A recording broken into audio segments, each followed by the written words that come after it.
You are now listening to the Q&E Podcast. Is this what you want? Huh? Is this what you want? Well, come and get it, goddamn. What's up, everybody? You're listening to the Q&E Podcast, and you're here with your boy Q Hicks right now. And I got Edgar on the other line. Edgar, tell the people what's good. What's up, everybody? Welcome to another episode of the Q&E Podcast. We got a lot coming for y'all today, man. The NFL is getting a lot more interesting. We saw the undefeated team be undefeated no more after losing on Monday Night Football. So we got a lot of NFL topics to talk about on top of that. And, you know, we got entertainment and the whole shebang for this episode. Yes, sir. If this is your first time listening to the Q&E Podcast, we do have 5 segments. We have sports, 2 Wild Wednesdays, social media wants to know, entertainment, and Pass the Ox. So definitely stick with us throughout this whole episode. And for all of your sports and betting needs, definitely go to bovadasportsbook.com. And we talked about it last week with the NFL, how this could possibly be the most wide open season we've seen in a long time. We obviously have our favorites with the Eagles, the Bills, and the Chiefs. But we seen this week, those teams are beatable. Once again, we see the Bills go down to the Vikings, and we see the Eagles go down to the Washington Commanders, bro.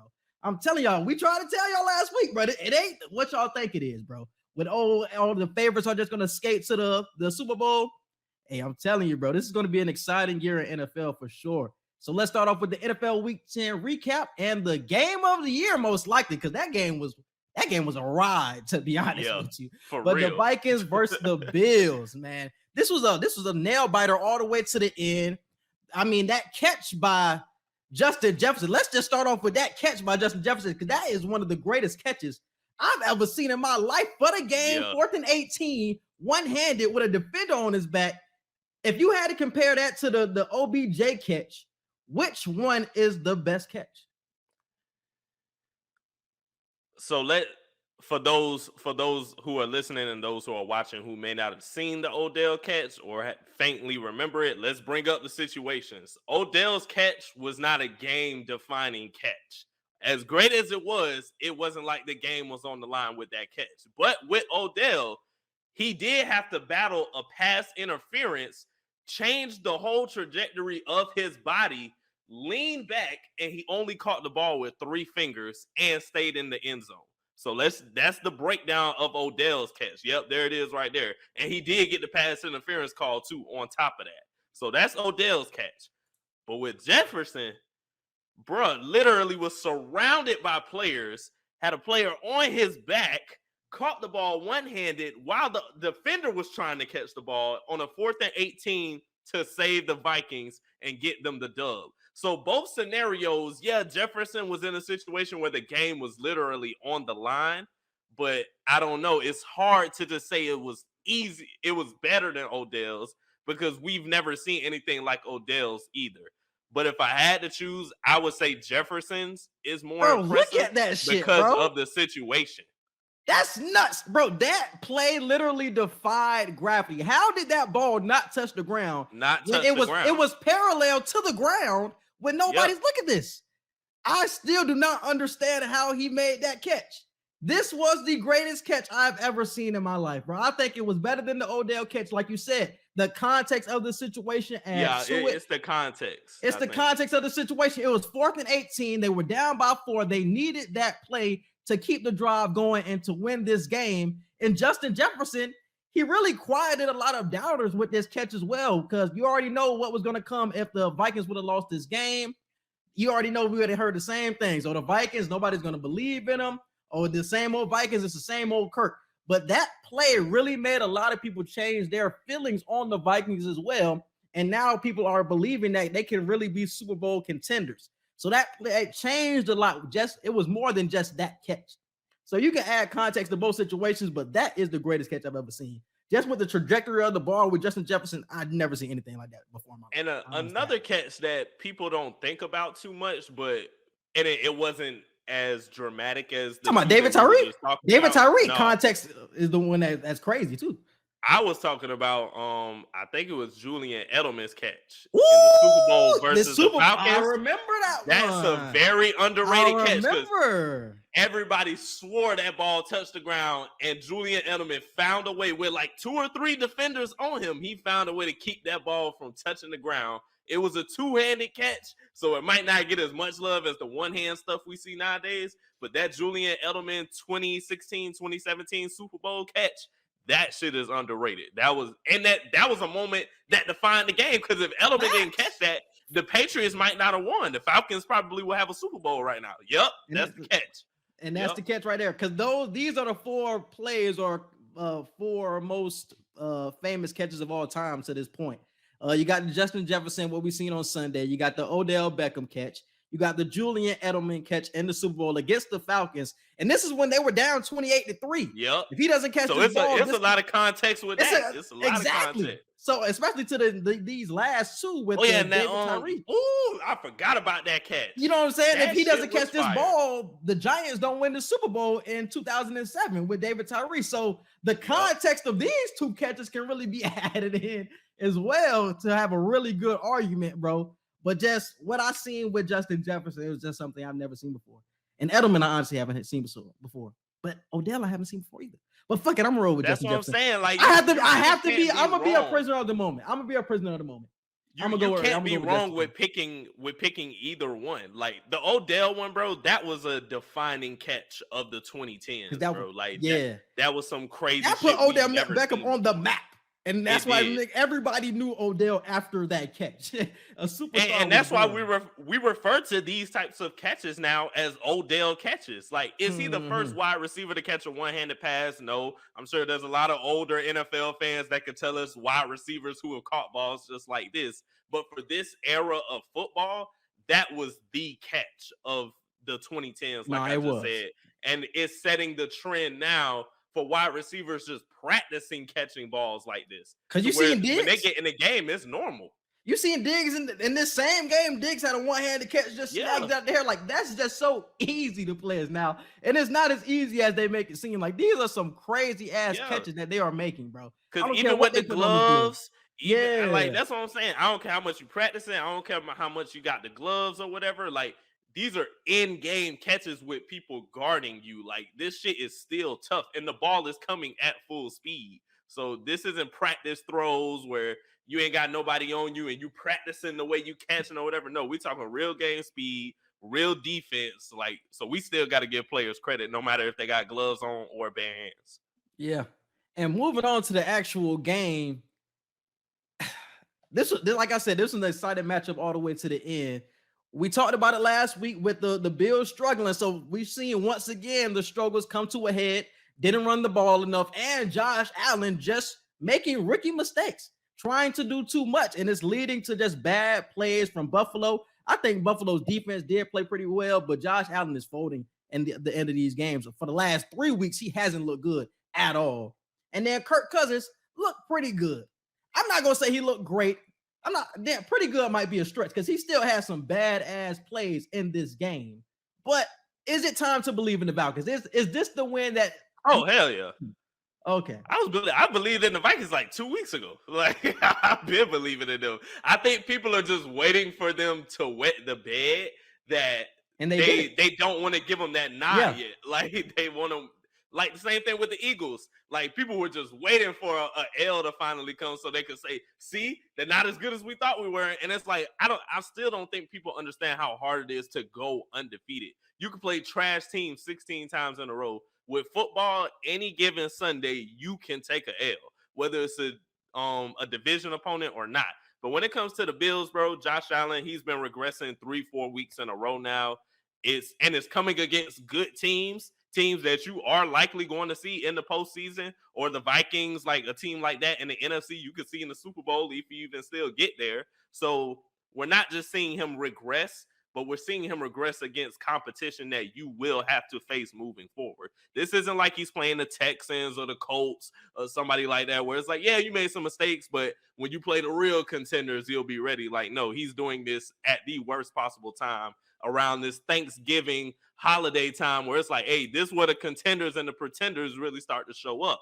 So I hope he can turn it around, because I would hate for Josh Allen to just be this terrible ending the season and barely making the playoffs. But that's what it looks like that's the trajectory they're on right now. So, and I think this shows you how hard it is to be on the top of that mountain, like we've seen Patrick Mahomes for the last 3 years, and he's been moving through it so well. He's always in contention to get to the Super Bowl, always in the MVP conversation, because we're seeing like the rise and fall of like Josh Allen. Not the rise and fall, because he's still the top 3 quarterback in this league, but we're just seeing how hard it is to just stay at that peak for 3 seasons in a row, the consistency of staying at that high of a level.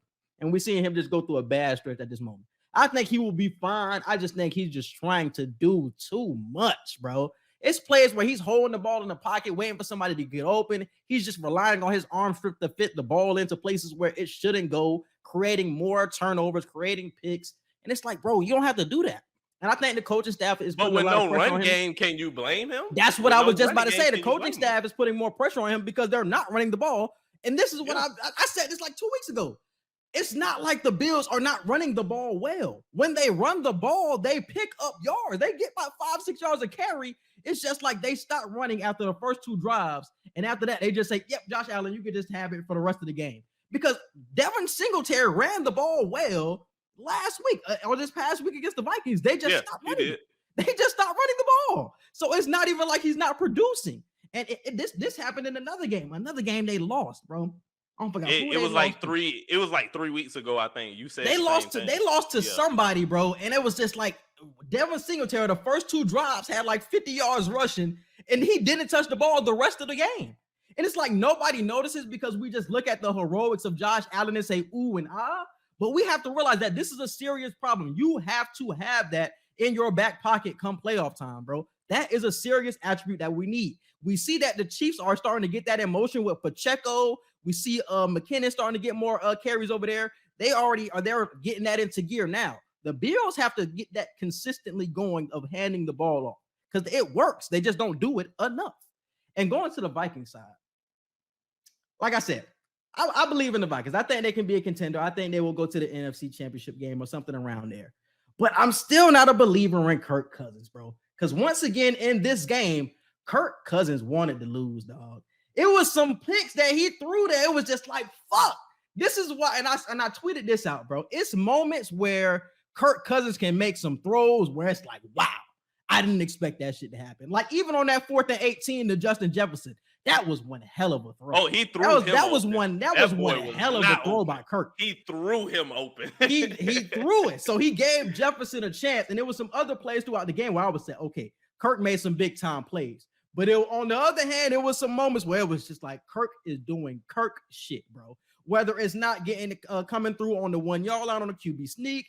I think he ended up falling down on 3rd and goal, tripping over his offensive lineman, he threw 2 picks in this game when they were trying to come back. I mean, it's still those mistakes with Kirk where it's like, yeah, they won the game, but it's still, you have Kirk Cousins on your team. And I still feel like that is a problem. Even with all of this other talent that you have, I don't believe in that guy. It's the same thing we talk about with San Francisco. Do I believe in Jimmy G enough to think this team can go to the Super Bowl? We've seen San Francisco go to the Super Bowl with Jimmy G. Now I just got to see it with Kirk Cousins, bro. But the team is good. The team overall is good. The defense really played better than I could have expected too. So I want to give them a lot of credit. I think the Vikings can overcome whatever difficulties Kirk Cousins gives them because of the fact they're so talented everywhere else. And Kirk just has to, I don't even have to say he doesn't need to mess up because clearly he can mess up in games and they can still win. Yeah. So just not mess up as much consistently week to week. I think that's where Kirk is in that pocket right now. He's not consistently having these mistakes. He'll have a game like this to where it's like, whew, you could have lost in the game the same way you damn near helped him win. And then he'll have weeks where it's like, no, he did his thing. He ain't really made too many mistakes. And I think his risk versus reward is a lot higher than let's say somebody like an Andy Dalton where you know the risk is not worth the possible reward with a quarterback like Andy Dalton or Mitch Trubisky. Like there's quarterbacks where you know the risk that you're taking with letting those players start. With Kirk Cousins, you know the risk, but you know it's worth the reward because, hey, we've seen he can do it countless times. The same way we've seen he's a little shaky here and there. with Mitch and Andy Dalton and quarterbacks like that, even Daniel Jones before this season, it's like, nah, we're not going to play that risk factor with them. We're going to lean into the run game and just lean into defense. I think the Vikings are actually trusting Kirk because he's just proven, scary. I'm about to say he's proven that, look, I can win games. I can win us games and I can get us far in the season as long as I got the right people around me. So I think the Vikings are for real. I think Kirk Cousins is more for real than people think. He just has his moment still. Is he an elite quarterback? No, but I think it's time people start looking at Kirk like, hey, as long as he got the right team around him, he gonna get wins. We're going to see, bro. We're going to see. But he definitely made me a believer that they can at least get to the conference championship game. Before, I was kind of like, I don't know with Kirk. But with everything going down in the NFC, with the Eagles looking beatable, even though the Eagles stumped the Vikings earlier in the season, it's like the Vikings, I think they're a better team now than they were earlier in the season. You still got San Francisco that you can compete with. I think the Vikings are up there in that tier. And like I said, the defense for the Vikings impressed me a lot by shutting down Josh Allen throughout this game, making some huge stops, shutting down Gabe Davis toward the back end of the game as well. Diggs did his thing, but the defense stepped up, and I was very impressed by that. Moving forward to the next topic, we got the Packers upset the Cowboys, and this was the biggest topic of the week for most of sports media because y'all already know how they feel about the Cowboys. And I'm honestly proud of us, bro, because we ain't talked about the Cowboys in weeks. We ain't talking about them in about a month. We ain't talking about the Cowboys in a month. Okay, y'all already know how we do, man. But they lost. We know who they are. We know. Let's be honest. Bro. We know who they are. That's true. And we're not fans of them either. So it's like we definitely know what to expect. And they lost it in Cowboys fashion this week. They were up 28-14, and Aaron Rodgers pulled a comeback out of his ass. Defense played strong. What's my man named? Christian Watson had one hell of a game this week. He had 3 touchdowns. He had some struggles at the beginning of the season, but this looked like it could have been his coming out party to possibly be the number 1 receiver for the Packers, something that they've been dying for throughout this season. It looked like he was ready to really be that in this game against the Cowboys, who have a pretty good defense as well. So what was your main takeaway from this game? What was my main takeaway? I'm not surprised that the Cowboys went for it in that situation where they could have went for it to win or kick the field goal. I think that's a situation where you do have to go for it. A lot of people were saying Mike McCarthy just didn't trust the defense against Aaron Rodgers. When at the end of the day, it's Aaron Rodgers. You can trust the defense all you want. If Aaron Rodgers wants to get down the field, 9 times out of 10, he's going to get down the field. I just think McCarthy saw that we can win the game right now.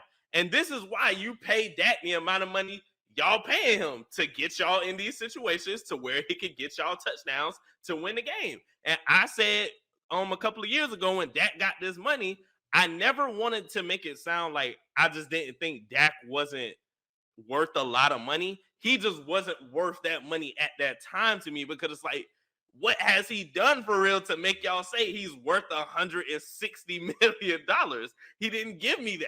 And I think now we're in that position to where it's like, is he really worth that much money? Because right now they're in the same situation. I think, yes, he's a better quarterback than what's his name that was filling in for him, but they're still kind of in the same predicament. They're not playing the same way. No, they're leaning more into Dak since he's back. But which is the problem. They either need to switch that, and that can't be the problem. You can't be the $160 million man, and you're the issue to the offense. Like, that can't happen.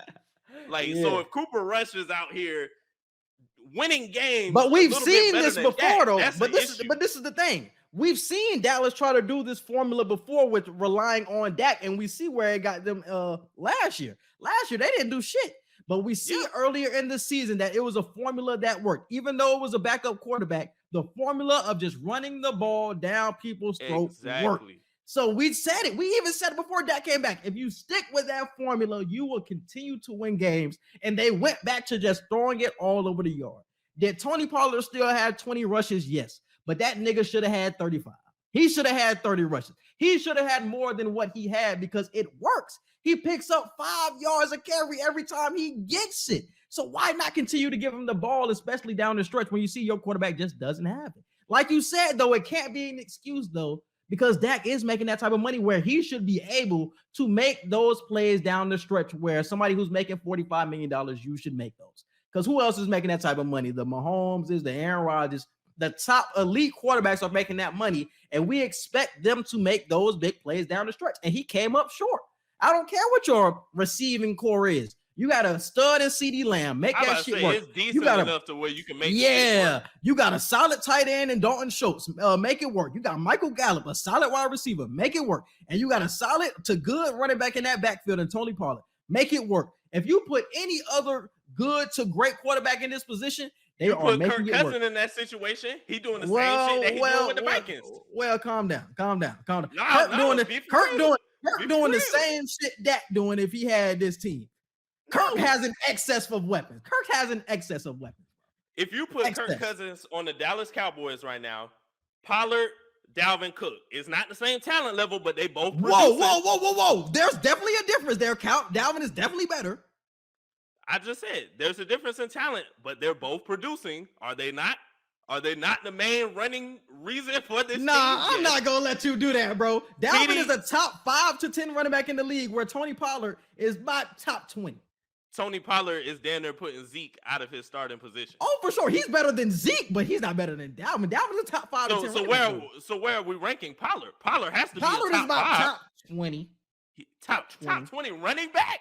No, bro, I'm not going to let you do this. I'm not going to let you do this. Top 20. But this is the thing, bro. Pollard has an excellent offensive line. Pollard has an excellent offensive line, bro. So that's the reason why if you put Kirk Cousins behind that O-line with Pollard in the backfield, decent receivers and Gallup. But he has great receiving options in Minnesota.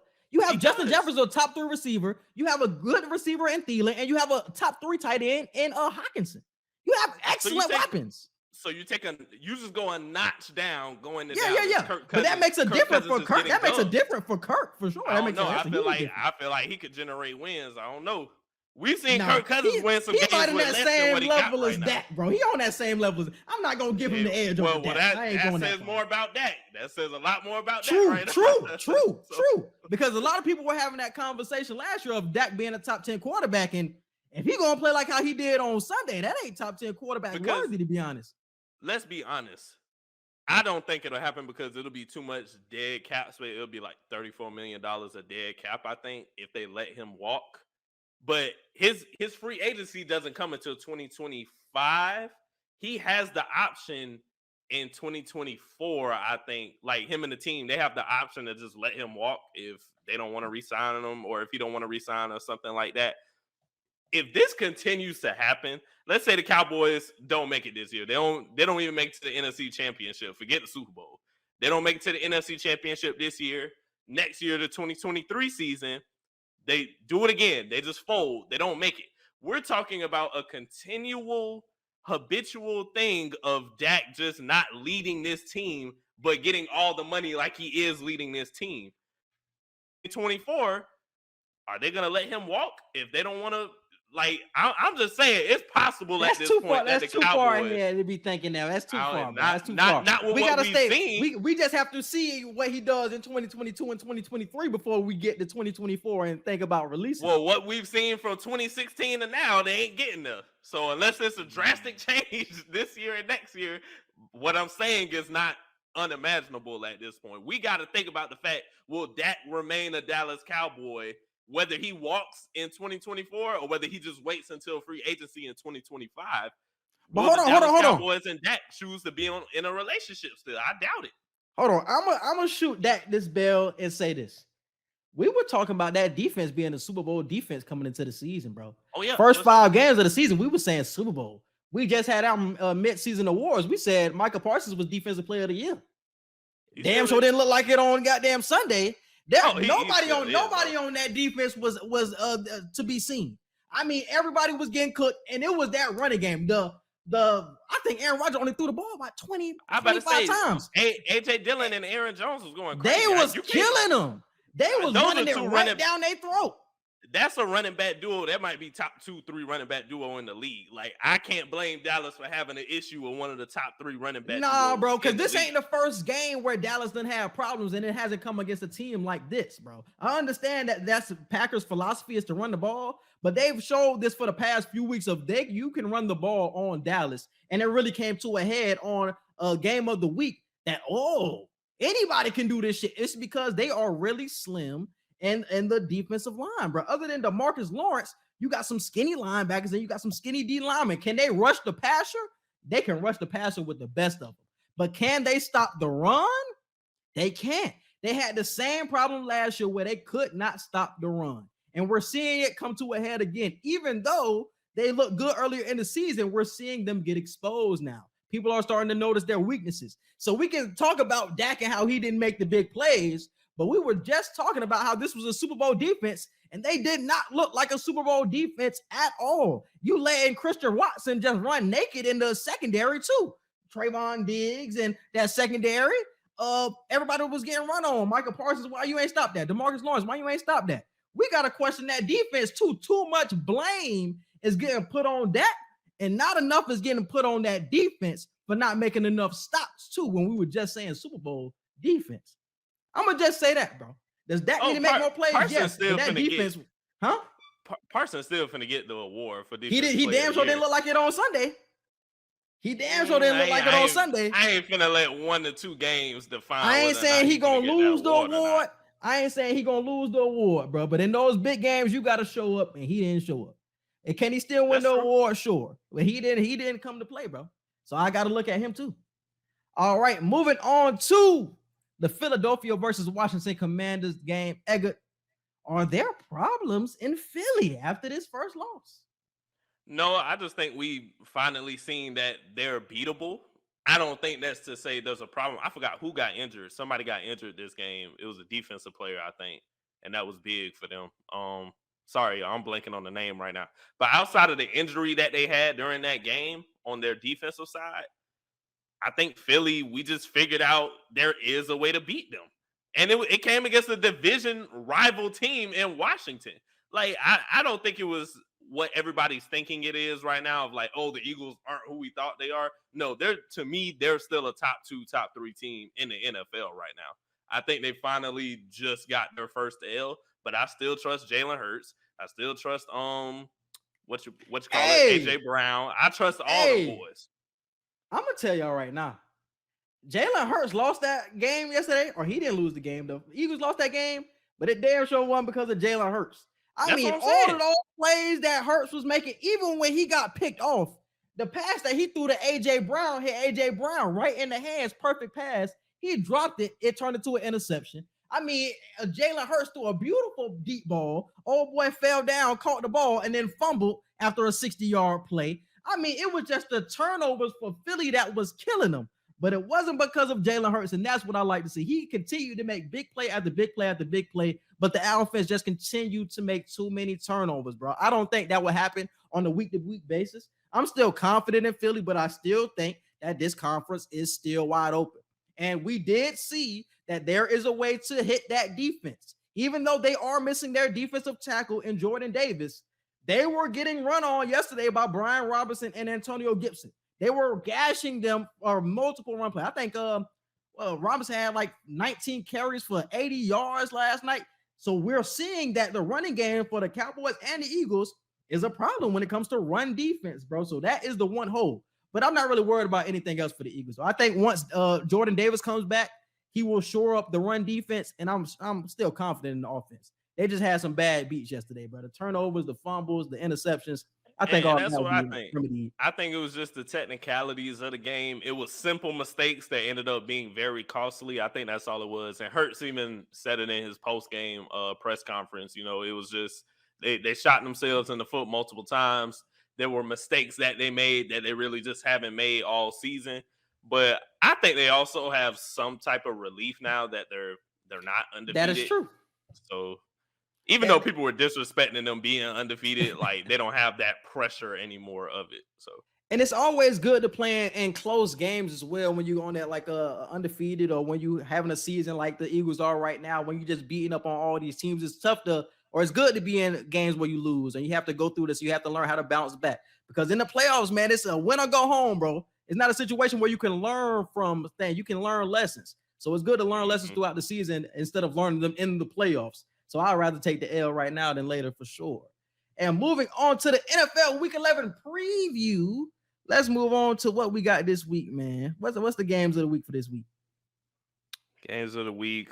Titans and the Packers. I think that's going to be pretty good. Ooh. Who else? Bills and Browns might be pretty solid. Is Deshaun coming back this week? Speaking of the Browns, not this week. He's supposed the NFL boy, y'all is slick, bro. He's supposed to come back the week that they play the Texans. He's supposed to come back the week they play the Texans. And I think they play in Houston, if I'm not mistaken. If they play in Houston, they might put that game on national TV. I ain't even gonna lie to you. No. That shit gonna be solid. Might be on I don't know if they're gonna put it on TV because it's still the Texans at the end of the day. But what's some other good? Oh, Vikings Cowboys versus Vikings. Game of the week. Game of the week. Game of the week. Game of the week. Well, we still got the Chiefs and Chargers Sunday night football. That's gonna be a good one. That Giants and Lions game might be. Oh, you got Jets versus Patriots. The battle of the AFC East bottoms at this point. The AFC looking tough. Third. I was about to say, bro, the AFC East is tough. No. Jets in second. No, they in third, ain't they? No, bro. The Bills are in third. The Dolphins, the Patriots are in fourth. The Bills, yeah, and the Patriots, yeah. The Jets ain't fighting for third. The Jets second. If they lose this game, they're gonna be in last. So they gotta win this game to stay out of last. Yeah, I'm about to say they do have to win the game though. So, they gotta win the game. Ooh. I mean, the AFC East is looking like the best division in football right now, bro. Yeah. Damn. Oh yeah, and the Jets got the tiebreaker over the Bills because the Jets just beat the Bills, so the Jets in second too. Wow, and shout out to them Dolphins. We talked about it. Man, I hate when we say some shit and I don't post the clip for it because we definitely talked about the Dolphins last week and how damn Tyreek and Tua was MVP. Now all I hear this week is Tua MVP talk. Now I'm like, damn, I should have posted the clip, man. God damn it. I hate when that shit happens, man. But shout out to them Dolphins. That offense still clicking on all cylinders, and that defense was playing better this week, man. So shout out to them Dolphins. And the NFC East is looking tough as well. You got everybody is 500 or over 500 in the NFC East. Eagles 8-1, Giants 7-2, Cowboys 6-3, and the Commanders coming out of the damn grave being 5-5 is surprising to me. Can all of those teams make the playoffs? They were saying about that. I don't know. They were saying that about the AFC East and the NFC East. It could be possible that both of all of those divisions make it. If the playoffs were to start today, the Commanders would not make the playoffs, but they're right outside of it. They're in 8th. They're like a game and a half. They're half a game behind. Yeah, they're a half a game out right now. You know what I'm saying? That's tough. Damn, having a whole division in is crazy. That's absolutely nuts. And Heineke is at quarterback again. And the last time they made the playoffs, he was at quarterback, which is wild as hell. Gave us a lot of issues. I'll never forget that shit. It's crazy, bro, because I was watching the game last night, and Heineke is really just like Ryan Fitzpatrick Jr., my nigga. He is. Because it's like he won the game, but that shit was ugly, and he was making a lot of mistakes, but they somehow won the game. Shout out to the damn Commanders running game, bro, and their defense, bro. Because I'm telling you, he did not look good last night. I mean, he was throwing that bit to Terry. That's just something that we should have talked about, too, because Terry McLaurin was killing Slay last night. Slay been looking like a top 2 corner in this league, but McLaurin was killing him last night. Literally, other than that, going past him. Yeah. But other than that, Heineke did not look good at all. But moving on to a picks of the week, man. Let's start it off with Thursday night football. 3-point spread. The Packers are the favorite. Titans versus Packers. Let me start off by saying this might be the roughest week of picks that we've had. Like, I don't think any of these games are going to have a clear winner. But I got the Titans. I got the Titans in this one. Damn. Got to talk about the Packers for 2 Wild Wednesday, man. I don't know. Have they found their mojo? I'm still right. The only for sure game is that Eagles versus Colts. Everybody else, and the Ravens versus the Panthers. Everybody else up in the air. Not even going to lie to you. I got the Titans, man. Packers got the 3-point spread on Bovada, but I'm riding the Titans. Bears versus Falcons. I ain't gonna do it. Shout Give me out the to Bears. Justin Fields. Give me the Bears. I ain't picking Atlanta. I told y'all. I took the Damn, one time I they did picked lose Atlanta. last week. The one time I picked Atlanta, I was they like, did lose last week. They're gonna let me down. I already know. And that's exactly what they did. So I'm going with the Bears. Even though I have no confidence in the Bears, I'm just not picking Atlanta. So give me the Bears. Man. The Panthers pissed me off, man. Them niggas don't know how to tank, bro. I don't like it. Bears versus Falcons. I got the Bears. Browns versus Bills. I think this is another tough game. I think this is I'm gonna pick the Bills. Yeah. I'm gonna pick the Bills. But if the Bills lose this game, bro, all that Super Bowl talk, that shit out the window, bro. If the Browns come in and beat the Bills, Super Bowl talk is out for the Bills, bro. I'm telling you right now. But I got the Bills winning. I think this is the game that get them back right. I got the Bills. Commanders versus Texans. Commanders. Eagles versus Colts. Eagles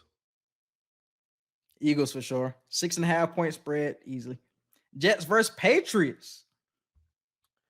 Last couple times I'm gonna pick the Jets, and they don't let me down. But I'm gonna pick them again. I'm gonna go with the Jets on the road. Patriots are a 3-point spread on Bovada, or 3-point favorite on Bovada. Both teams need this dub. If the Patriots want to try to make the playoffs, they gotta win. And if the Jets want to stay with their playoff hopes alive, they gotta win. So. Bro, this was tough. I ain't gonna lie to you, bro. Because my heart's saying Jets, but my mind is saying Bill Belichick finna get this dub. Give me the Patriots, bro. Give me the Patriots. Might as well put Bill in a damn uniform at this point. We're talking about Patriots. Who Bill playing it's tough, this week? Bro. It's tough. Damn, that's tough. Lions versus Giants. I'm not picking the Lions no more this season. Give me the Giants. Yeah, give me the Giants. Panthers versus Ravens. Ravens. Yep, Ravens. Rams versus Saints. Cooper Kupp out for the next 4 weeks with a high ankle sprain. Yeah. So no Cooper Kupp for this game. No Matt Stafford most likely either. He hurt too. Bro, this is so hard because the last 2 times I think I picked the Saints, they lost. I'm rolling with the Saints, bro. I'm rolling with the Saints. And they 4-point favorites on Bovada. I'm rolling with the Saints. But it's Andy Dalton. Or Andy Jameis ain't been looking Winston. that great. I was about to say Andy ain't been looking that great either. They said I think they said it's possible Jameis could play. Either way, it's not a good quarterback situation for these. I mean, who do they have at quarterback? They had some bum at quarterback this weekend, bro. Couldn't even get Cooper Kupp to rock. I knew you're a bum. Give me the Saints. This is a tough one. Damn. No Cooper Kupp. And no Matt. Andy Dalton. Damn, this is an ugly ass pick. Oh my God, this is the hardest pick of the week. Not even gonna lie to you. I'm gonna go with the Cooper Kuppless Rams. I don't know why, but I ain't picking the Saints 3 times and getting 3 L's on the boys. It's not happening. All right, Raiders versus Broncos. I know Derek Carr was crying at the podium and shit, but I'm gonna go with the Broncos. Yeah. Derek, bro. I don't give a fuck if you 2-7. You not Tim Tebow, my nigga. The tears not gonna do nothing for me. The tears is doing nothing for me, my nigga. I don't give a damn what you crying about. I don't care. You niggas are disappointments. Your tears are not gonna save you, my nigga. They're really not. That shit did nothing for me. I was like, this nigga crying for what? Not Tim Tebow. I don't know. You not Tim Tebow. Them tears doing nothing for me, my boy. I don't give a damn, bro. Oh, and just for that, I'm picking the Broncos on y'all bum ass. I'm picking the Broncos. I mean, yeah, man. This nigga thought he was gonna get the fan vote. The Bengals versus the Steelers. I got the Bengals on the road. Yeah, I got the Bengals. 5-point spread on Bovada. I think they beat them by more than that. So yeah, Bengals. Cowboys versus Vikings. Game of the week. Cooper Kupp not Cooper Kupp, but Kirk Cousins gonna do what I said. So a lot of y'all, it's time. It's time for y'all to respect Captain Kirk, bro. I know he had the chains on and shit, but that was his teammate. What they call that him? wasn't Kirk y'all. Thuggins? Kirk Thuggins? Yeah, Kirk Thuggins. They need to follow me with the Captain Kirk shit. I don't like Kirk Thuggins. That's reminding me of them. Battenberg. Yeah, Battenberg. As long as that nigga got Baptin or Captain in his name, I don't care. But I got the Vikings. The Vikings are getting that dub. I got the Vikings too, bro. I think the Vikings got the better team. The Cowboys are actually favored on the road to win this game on Bovada, but yeah, I'm rocking with the Vikings too. That's helping my Kirk case even more. Go ahead. And we're gonna talk about it. I got some MVP discussion at 2 on Wednesday. Chiefs versus the Chargers. I'm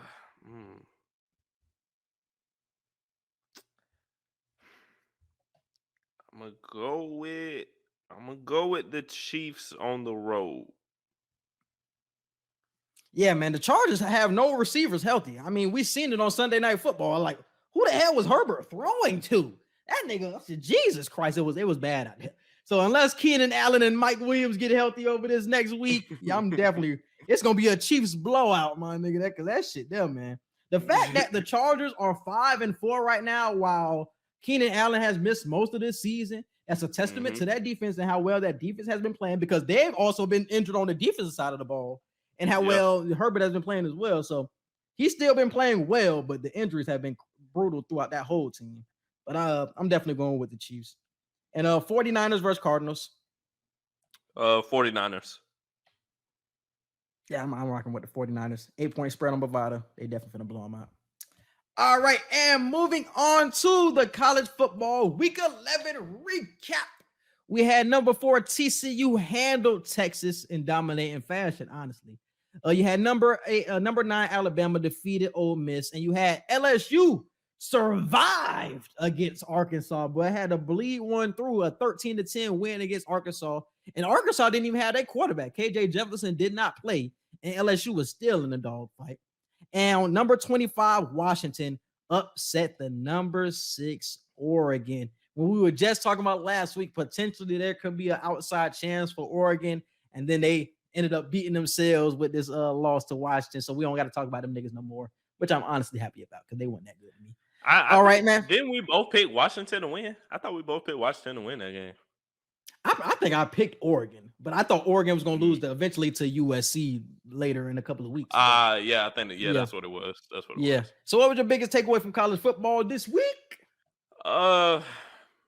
Texas was a big takeaway. I mean, I get it. It's TCU, one of the best teams in the nation right now. But I think, like you said, the way they just handled Texas, I think that speaks out more to Texas still just not being ready and on the SEC level that they were claiming to be and fans claiming for them to be. I don't know what the next jump has to be for them.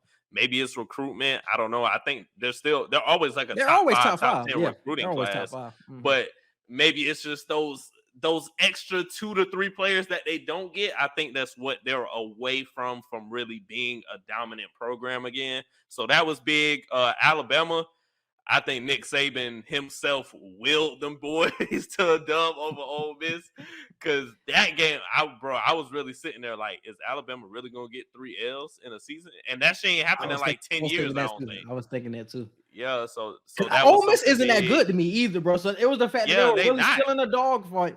Because that quarterback for Ole Miss, Dart, I don't think he's that good. I think he's not.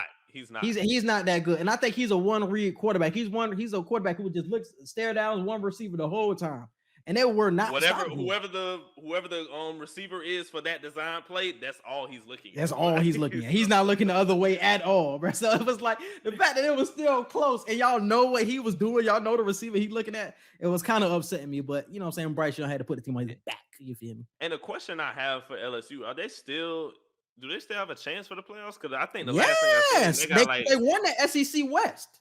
I think it's confirmed that they won the SEC West. So they're gonna play Georgia. They're gonna play Georgia in the SEC championship game. If they beat Georgia, they in. If they win out, obviously. If they went out, the percentages I saw, I think it said like LSU only had a 5 or 7% chance. That's probably the chance they got them of beating Georgia. Because if they don't beat Georgia, they're not in. But they have to win out and beat Georgia in the SEC championship game. Because I was going to say, how you got a 5-7 chance and you won the SEC West? Like, all you got to do is beat Georgia, win the rest of your schedule, which we clearly see you will at this point. Like, you have a legitimate argument if you're. But they don't think they're going to beat them. Yeah, they don't think they're going to beat them. That's probably. You still got to do it. You still got. Yeah, you still got to actually beat Georgia, especially how Georgia looked against Tennessee. It's like, what are the likely chances that LSU or? And they play in Atlanta, correct? Yeah, for the SEC. Yeah, which is basically home for Georgia. Which needs to change. They have to have a revolving center field for this SEC champion. I hate that because Atlanta ain't it, bro. Atlanta, you gotta revolve it, bro. If Georgia is always in the conversation, just shit, y'all might as well just play in Athens at that point. Like the fuck, like y'all need to move that shit to Texas or something where it's like real deal neutral. Like nigga, everybody has to like drive the Super Bowl, there. Like the bro. Because it's a home game. The 3 to 4 biggest bowl games, the Big Ten championship, not bowl games, but the Big Ten championship, SEC championship. What's the other one? Pac-12. Pac-12 and Big 12. Let them 4 be a revolving door. 1 year is here, 1 year is here, 1 year is like let it go like that. So that way there is a chance for a neutral field. You get what I'm saying? So yeah. I mean it is, but the Atlanta is in the middle for all of these schools if you really think about it. Because for Alabama and Georgia, it's like shit. The middle high key might be Atlanta. That shit probably is the middle for both of them. It's obviously closer to Georgia, but it's like shit. Alabama is right there, and Alabama honestly travels well, so they be packing out that stadium. That's true. Yeah, because Tuscaloosa, Alabama, ain't that far from Atlanta. It's not that far. It's not that far. Yeah. So especially when those are the 2 teams that are playing every year in the SEC championship game, them niggas probably like, why waste our time moving it when we know what's going to happen here. You know what I'm saying? And biggest takeaway was definitely TCU.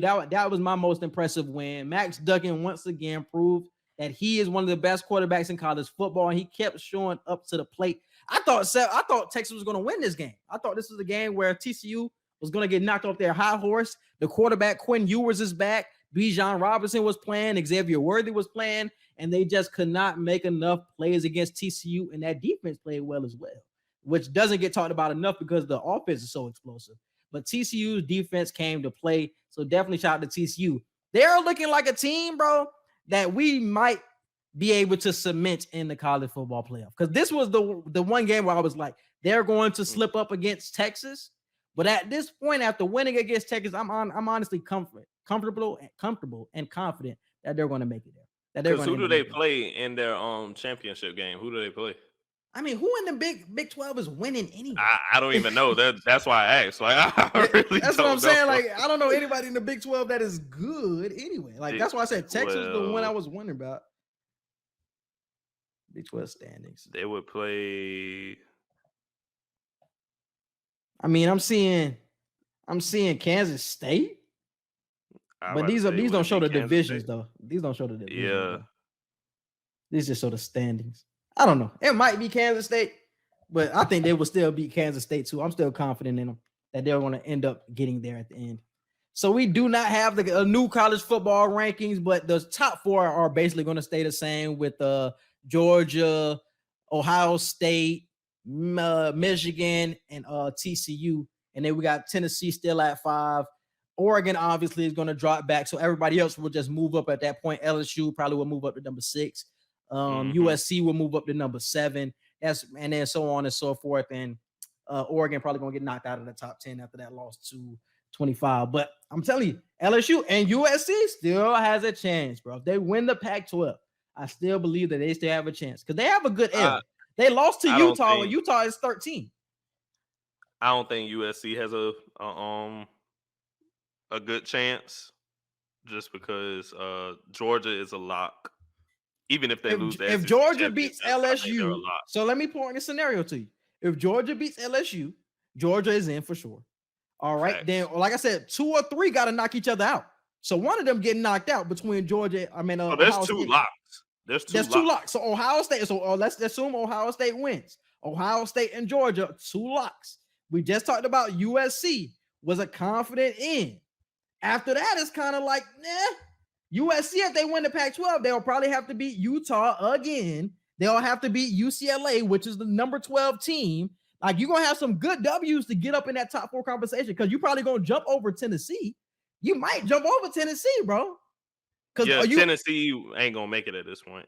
You know, because they don't have any other game on their schedule. You beat Alabama, but is that enough? Because you're not going to be in the SEC championship game. So it's like a USC might jump over them if they win the Pac-12. That's why Tennessee not going to make it because they're not going to play in the championship game, and they got one L. So. Exactly. You don't have that opportunity to beat Georgia like LSU has the opportunity. They do not. That's why I said that with USC having the opportunity to win the Pac-12 and still beat good teams on the way to winning the Pac-12, they can jump over Tennessee and get in there. Because I already just knocked out LSU by losing to Georgia. So that if means LSU beats Georgia, LSU beats Georgia, they're still in. Georgia's still in. But no then you got 2 locks at that point. You got to put LSU in if they beat for sure. Georgia. But I said if Georgia loses or Georgia wins, if Georgia wins, Georgia wins, LSU's out of the conversation. Yeah, but then that opens up a slot for USC. If LSU wins, you got 2 locks, and you got Ohio State or Michigan, and then you got TCU if TCU continues to win. So it depends on, honestly, the Big Ten championship and the SEC championship will determine if USC. But USC still has to win their games because let's look at USC's schedule real quick. Because I think they play UCLA this week, and that's the number 12 team. They have to play Utah again at some point throughout this schedule. Because I think in the Big Ten championship, well, you still have to play Notre Dame in the final week of the season, which is number 18. They're finna wax Notre Dame. I don't know. Hey, Clemson out the same thing before Notre Dame came in and waxed they shit. But I told y'all Clemson was overrated. Actually, no, they ain't no excuse to lose Notre Dame. It still ain't. And it wasn't just like they lost; they got thumped, manhandled. So it was embarrassing. It was an embarrassing. All right, and moving on to the college football week 12 preview. What games we got coming up this week for college football, bro? Let's see. Like we just said, USC and UCLA. That's big. Huge. They have to win that game. Illinois versus Michigan. TCU is playing Baylor. That's still a close game on Bovada, only a 2.5 point spread. And TCU is on the road. So damn. That's another close one. You got Georgia versus Kentucky, but Georgia finna thump Kentucky, honestly. It's not even Clemson and Miami. Miami ranked? Nah, I just think it'll be a decent okay. game. I was about to say, I ain't even see them niggas. Miami, yeah. Miami, boy. I thought they were going to have a way better season. And Utah, Arkansas and Mississippi. That Arkansas-Mississippi game going to be crazy. And Arkansas at the crib, yeah. That Utah-Oregon game would have been crazy if Oregon just continued to win. That game could have been crazy, but it loses a lot of meaning. All right, so who you got in Illinois versus Michigan? Michigan. TCU versus Baylor. TCU. Georgia versus Kentucky. Georgia. Easily. I don't know. In Ohio State, they keep sliding under the radar and they keep beating these teams, but they're not dominating like I feel like they should be dominating. Bro. That's what I say, bro. Michigan is better, bro. I think Michigan, the way Michigan is winning is way more impressive to me. That's what I'm saying, bro. Like Ohio State just hasn't been impressive to me, even though they're 10-0 and they keep beating up on these little punk ass Big Ten teams. They're not doing that to me. They're not doing that for me. USC, UCLA. USC, and they on the road too. Only a 1.5 spread on Bovada too. Tough. Yes, but I got USC too. And then let's just pick for Utah and Oregon. Utah. Yep. Oregon finna slide out the rest of the season and be trash. Big upset for me though. Arkansas. I got Arkansas beating Mississippi. I'll roll with you on that. And moving on to the NBA. First topic I want to talk about is what are the Jazz and the Blazers? Because currently these teams that we had no expectations for are top 3 in the Western Conference. I think the Jazz are currently 8-3 or 8-4 right now. when they have They're no 10 and star 5. players. Huh? they're 10 and 5. Oh, they're 10 and 5. See, look, I mean, because I stopped keeping up. They're 10 and 5 right now, top 3 in the Western Conference. And they're beating good teams. They're not just beating whatever, just the sorry teams. They're beating good teams on his way to 10 and 5. And the Blazers are 9 and 4 right now. Once again, I think they might be first in the Western Conference, running through good teams as well. So right now, I know a lot of teams every year get off the hot starts. They got that momentum, but how sustainable are the Jazz and Blazers to really make the playoffs? Let's just keep that as the expectation for now, the playoffs for these teams. Yeah. They could both make the playoffs. I ain't worried about that. It's just we still know who these teams are at the end of the day. And I think once Christmas gets here and like a lot of the big matchups start to happen, and then we come into the new year right before All-Star break and everything, I think that's when we'll get a true look at both of these teams, along with every other team. But right now, I think they just have the hot hand. I was somebody who tried to trust the Jazz for like 2 years in a row, and they let me down both times. So now you take away Donovan Mitchell from that, I really don't trust you at this point because all your faith is in Rudy Gobert. And I ain't no Rudy Gobert hater, but that damn straight the person I want all my trust and faith in at this point. And then with the Blazers, Rudy Gobert on the Wolves. What? Rudy Gobert on the Wolves. Oh yeah, damn. Oh yeah, shit. That make it even worse. Thank you for proving my point again. They ain't got no size at all. They have no size. They don't even got Rudy. Damn, they don't got no size. Rudy. But yeah, I just can't trust the Jazz at this point. I love Dame, but at this point, I know Dame can make the playoffs. It's just what can you do once you get there? Are you going to be another first round exit? Like I don't know at this point. I trust both teams to make the playoffs. It's just I don't know what they'll do past that. I don't know if I trust both teams to make the playoffs. I think one of them will, but I think one of them is going to. And I think somebody is going to whisper in the Jazz's ear and say, "Hey, we want Wemby." Like, let's be real here. Like, what are we going to do when we actually get to the playoffs? Should we actually try to make the playoffs, or should we get one of the greatest draft prospects we've ever seen? Well, let's go back to tanking. Let's go back to let's start where we finished here. So I think they will. Let's go back. After 10 and 5 is going to be tough. Yeah, it's definitely going to be tough, but it's definitely doable for sure. And the Jazz will make a way. I think the Jazz will fall off, but I think the Jazz have been playing great, bro. Shout out to Lauri Markkanen, showing people that there's a different side to him. He's been through a couple of different stops with Cleveland and with Chicago, but he is just putting on like an MVP type of performance throughout the first 15 games of this season. I mean, putting up 20 and 10s, 25 and 10s, like once again against good teams in the NBA, showing that he can be a star in this league. So definitely shout out to Lauri Markkanen, but I think they will fall off. And the one thing about the Blazers that is different from past years, and I give them credit for it, and I give Chauncey Billups credit for it, is that they're playing defense this year, unlike what they were doing in past years where it was just offense. Their defense this year is one of the best in the NBA. And I think that is something that I don't think you'll have them winning a playoff series because I don't think they have enough talent. But I think that's something that they can build on moving forward if they continue to add the right pieces for this team. I don't know how far Dame can get with them in the future. I think Dame is still best suited on another team moving forward. But I just like the building blocks that they're building with Chauncey Billups. You got Anthony Simons. You got Jeremy Grant. You still got some young boys like Josh Hart. You just drafted Shaedon Sharpe. You got some young boys to build with, and putting that foundation down of we're going to start with defense and let everything else come to us is the best way to build a team. And I love what Chauncey Billups is doing with that.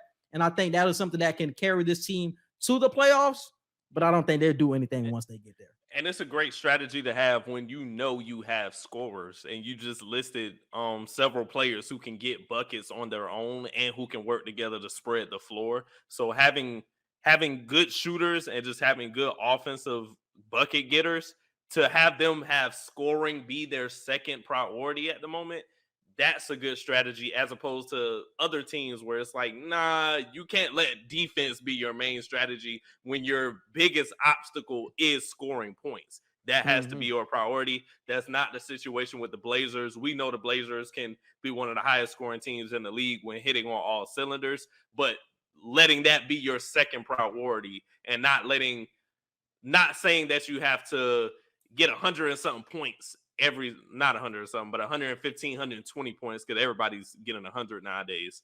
But taking a step back from trying to score so much to stopping the other team from scoring and helping your plus minus, I think that's where the Blazers can do, like you said, and be way more effective than previous years. Facts. Imagine if they had this same type of defense when CJ and Dame was there, when they was really rocking for real and like really in Dame's prime. We could have been talking about something completely different. You know what I'm saying? Obviously, that's post that time. Dame is in his late 30s. But just think about it if they had that foundation back then. So definitely shout out to Chauncey Billups. Moving on to the next topic with NBA. We have to talk about Shai Gilgeous-Alexander, man. He's putting up too many great performances, even though he plays for the OKC Thunder and they don't have a great record right now. The type of performances that he's been putting up this season, bro. I mean, bro. 30 and 8 in almost every game this season against great. He just played the Celtics last night and had 37 and 7. And against the defensive player of the year, Marcus Smart, Jay Brown, Tatum, he had 37 and 7, bro. I mean, he played against the Bucs last week. He had 38. I went to the game against the Bucs last week. He put on a hell of a show. He hit the supposed to have been game winner last week. I mean, this whole entire season, he has been putting on great performances. He should for sure be an all-star, but I think he's starting to become the most underrated player in the NBA. There's so many people that can be thrown into that conversation, but what he's doing, it's become unnoticed, bro, because it's on the Thunder, so nobody cares. But he has become the most underrated player in this NBA. So I wanted to give a huge shout out to what Shai Gilgeous-Alexander is doing, bro, because it's magnificent. I wouldn't say he's the most underrated player in the league just because everybody knows how good he is. It's just we all, like you said, we all understand the fact that he's on the Thunder and they can't do anything past just trying to fight for a playoff spot. Like I don't think it's a sense of he's underrated as we just don't pay attention to him because he's on the Thunder. It's just we know how great he is. We just don't know. Like it's like the situation with Dame a few years ago, not the last 2 to 3 years, but even earlier than that, where it was like, yeah, Dame he's going off, but he's on the Blazers. Like they're not gonna do anything. Yeah. And I think Shai is finding himself in that same situation. He's top 5 in scoring right now. He's averaging 31.5 points a game, I think, and he's top 2 or 3 in steals per game. He's averaging almost 3 steals a game, which is freaking crazy. So I agree with your point of he's underappreciated in a sense of he's not going to be able to get where he needs to go because of the team he's on. But I don't think not undervalued, but I don't think he's underrated in a sense of people just aren't paying attention to him. And I think the way he gets his buckets is so unorthodox compared to all of these other scorers and all these other point guards that we see in the NBA. He's just so slithery around the basket. He's one of the craftiest players I've ever seen, bro. He's not the fastest player. He's not going to blow by you with quickness, but the moves that he can get around you, the step backs that he does, the slow shooting three, he's just shifty with the rock. You feel what I'm saying? And it's so unorthodox with everybody just having the quick twitch mobilities in the NBA. Everybody got the quick snapbacks. We see him doing his thing slowly, getting his moves off, doing the Euro steps, unorthodox with the jumping off the wrong foot. I mean, Shai Gilgeous has been putting on performance this whole year that needs to be noticed. I think he will finally get into the All-Star game. It was an argument that he could have got in last year because he put up like 23, 5 and 5 last year. But once again, it was on the Thunder, so nobody cared. But this year, I think more people are starting to notice, but I still don't think they're noticing enough because he has them in every game. I mean, against good teams, they're in every game, and they still have the youngest team in basketball. If Chet was playing, we could be having a different conversation about the Thunder right now, about them actually like making some noise in the playoffs. But obviously that's not going to happen. But I think when Chet comes back, if they potentially get Victor Wembanyama, hey, I think they're going to be all right if Shai are leading them in the right direction. And the last topic is it the Kings year? So the Kings started off 6-6. And honestly, even though it's 500, that's their best start in a long time, even though it's 500. So they're getting up to a way better start in this season, and they haven't made the playoffs in 25 years. Is it the Kings years? I've watched 3 of them so far this season. I have not watched Warriors a single. They played the Nets, I think. I have not watched a single Kings game. I'm not gonna even sit here and try to act like I know what they're doing right now. I really don't. I'm gonna have to let Quincy talk to y'all because until I literally see the Kings on television, until the Kings are good enough to where people are like, we're putting them on TV, I'm just not paying attention. I'm not. I mean, I think this will be the Kings' year that they finally made the playoffs. I think they have the pieces. I think defense is still a question mark, but I think the pieces that they have on offense are finally together now. Having Domantas Sabonis dominating the paint. Another person who was underrated is De'Aaron Fox because he's been doing the same thing for so long that it's become such a redundant thing, putting up like 24 and 7. But he's taken another leap this year. I think he's averaging like 27 this year. The three-pointer has come along. He's averaging like 37% from three. I like what I'm seeing. And it's just the young wings of the Kings, which give me more confidence. Getting Kevin Huerter this season was such a big pickup and so huge for this team because he knows how to hit big shots in big moments. We've seen it in a couple of playoffs ago when the Hawks ended up going to the conference finals. The second best player on that Hawks team was Kevin Huerter, and he's bringing that same energy to the Kings. So they finally have somebody consistent at that two-guard position, and having a young boy like Keegan Murray consistently play up to his draft spot of the number 4th pick. I think this team is finally constructed to make the playoffs.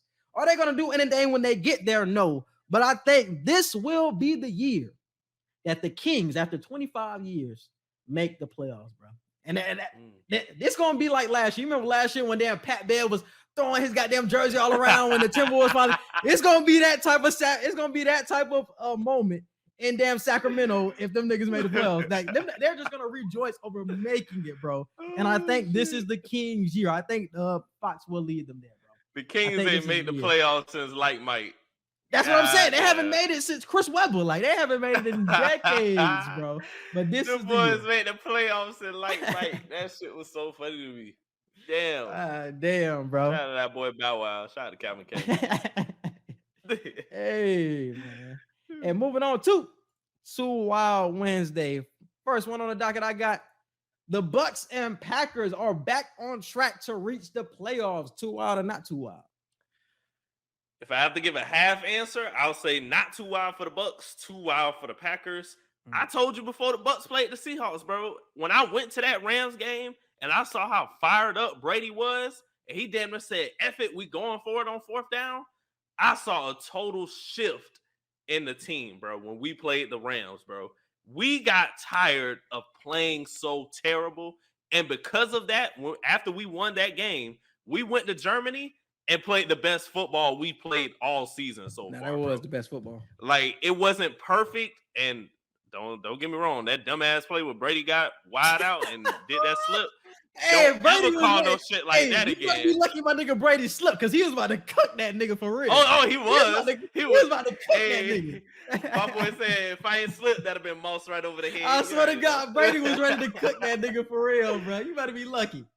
But that was the best football we've played this season so far. There was still a few holes that I seen, but we did something that I've been saying we need to do for at least 7 weeks in a row now. Throw the ball further than 15 yards. And you've seen it. We had Chris Godwin. We had Julio actually make a positive play for the first time all season. We had Mike catching passes. We just spread the offense out so much. Scotty Miller was involved.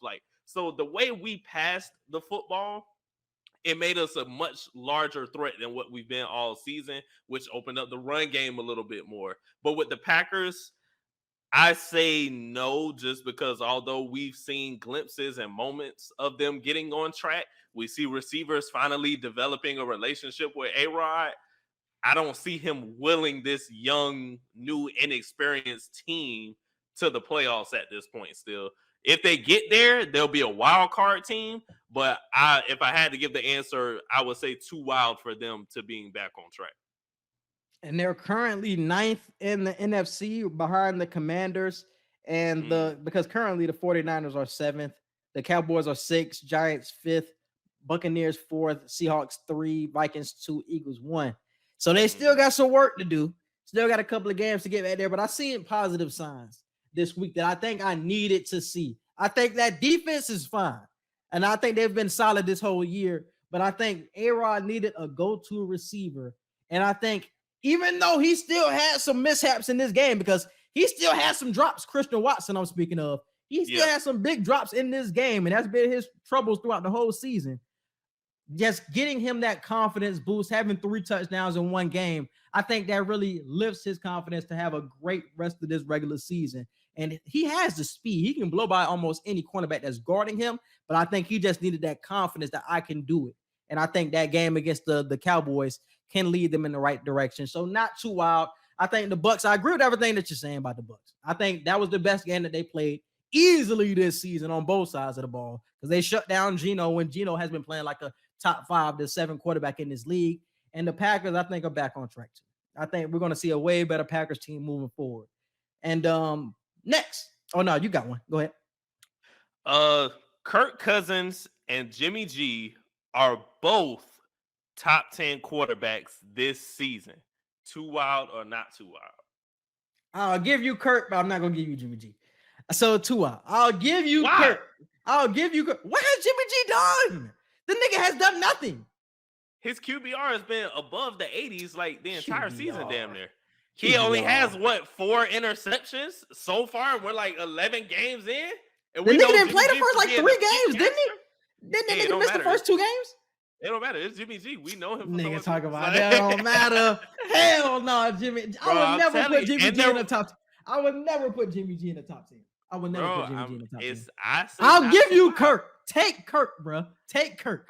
I'll give you I'm Kirk. taking Kirk. I'll Why give can't I you get Kirk, both? bro. I'm not giving you Jimmy G. I'm not giving you Name Jimmy your G. top 10 QBs in the league right now. See, I hate when y'all do that, because now I gotta actually look at the teams. But No, y'all be go wanting me ahead to and name. look. Go Y'all ahead be and wanting look. me to actually give them bitches off my. You want me to give mine first? I can give you mine first. Go ahead. Like right now for this season, I got I got Mahomes, I got Lamar, I got Josh Allen, I got I'm putting Kirk and Jimmy G in there, so that's 4 and 5. I'm just getting them out the way. You starting them off. No, getting them let out me the go. way. Let me go. I got I Tua. don't like how you throwing them in there already. You should have put them I at the got back end. Tua. Okay, he's for sure top 5. Yeah. I got why it don't matter what order they in, but I got them in there. Who else? Hurts. No, not Joe Burrow. Jalen Hurts. I don't know why I was going to say Joe Burrow. Jalen Hurts. Herbert. I got to put Herbert in there. Mm-hmm. And after Geno. that, it's a dog. Geno. It's a dog. Geno. Oh, yeah. Geno. And Brady has been better than them. And Brady. Even though he's been struggling, Brady's definitely been better than That's Jimmy my top G. 10. You could put Kirk and Jimmy G in there. After those 10 quarterbacks, bro, you fishing. You're fishing for quarterbacks at that point. The Titans don't have a for sure quarterback right now. Let me look. The Saints. Did you say Josh have Allen? nobody. Did you say Josh I Allen? said Josh Allen. I'm telling you, bro, they're both in there. Jimmy G is not in my top 10. I'm not letting you. Joe Burrow is definitely over Jimmy G for sure. Joe Burrow is definitely over Jimmy G. This season? Yes. Yes, this season. They are still what are they ranking? Hey, guess who I didn't say though? Ooh. I ain't named that Matt Stafford. Oh no, he definitely not top 10 this year. Let me do it, because I don't like the way you did I don't like the way you did your top 10. I put him in there. I don't like the way you did that, bro. I don't like you put him, you baked him in. All right, let me see. I got Mahomes, yep. You got Tua, yep. You got Lamar, that's 4. You got Josh Allen, for sure.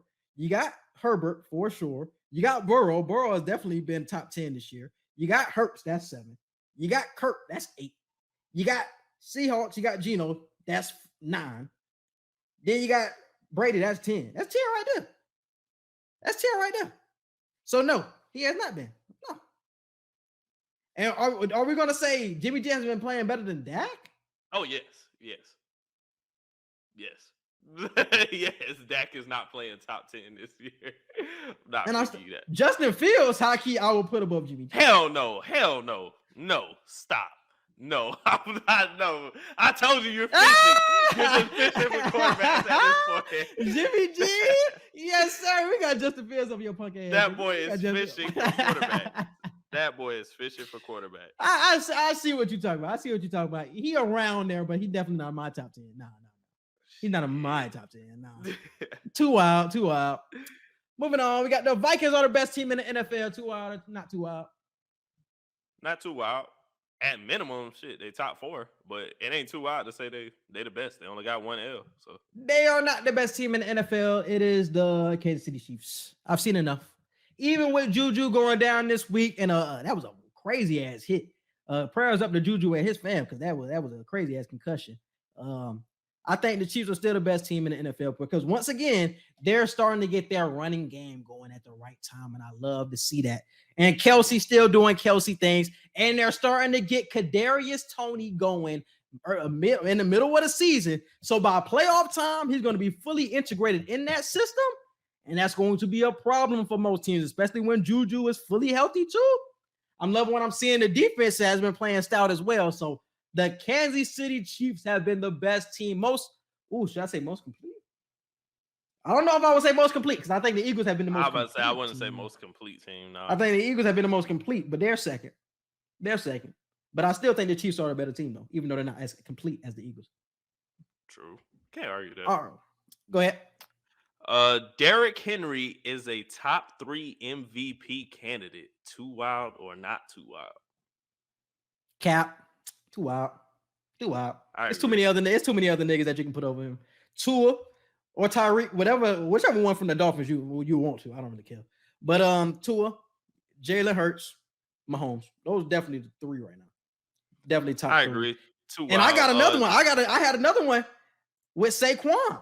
I said it's Saquon Barkley a top MVP. Them niggas is still 7-2. They 7-2. Now that's a better running back argument. They're 7-2, and Saquon is the reason for it, bro. But you got to think, bro. The Titans are not winning the games that they're winning if Derrick Henry is not producing. If the Giants not winning these games without Saquon, bro. It's the same situation. Not really. The only reason I'll give you the edge, I'll give you the edge with Saquon because he's in a much tougher division right now. The Titans are not in a tough division. Their division is trash, but Derrick Henry is the catalyst for that team. If Derrick Henry goes down right now, all hope is lost for the Titans. But it's the same thing at a worse degree for the Giants. If the Giants do not have Saquon Barkley, what are they doing? Because then you're losing a receiving option as well. Because we can say with Derrick Henry, you're losing a great ass running back, but he catches nothing out of the backfield. With Saquon, you lose a receiving option when you already have none to throw to already. Daniel Jones is already making it shake with bums. And then you're losing 100 to 120 yards per game on the ground. He's controlling the entire game for the Giants. The defense has been playing well. Daniel Jones has been playing okay to good.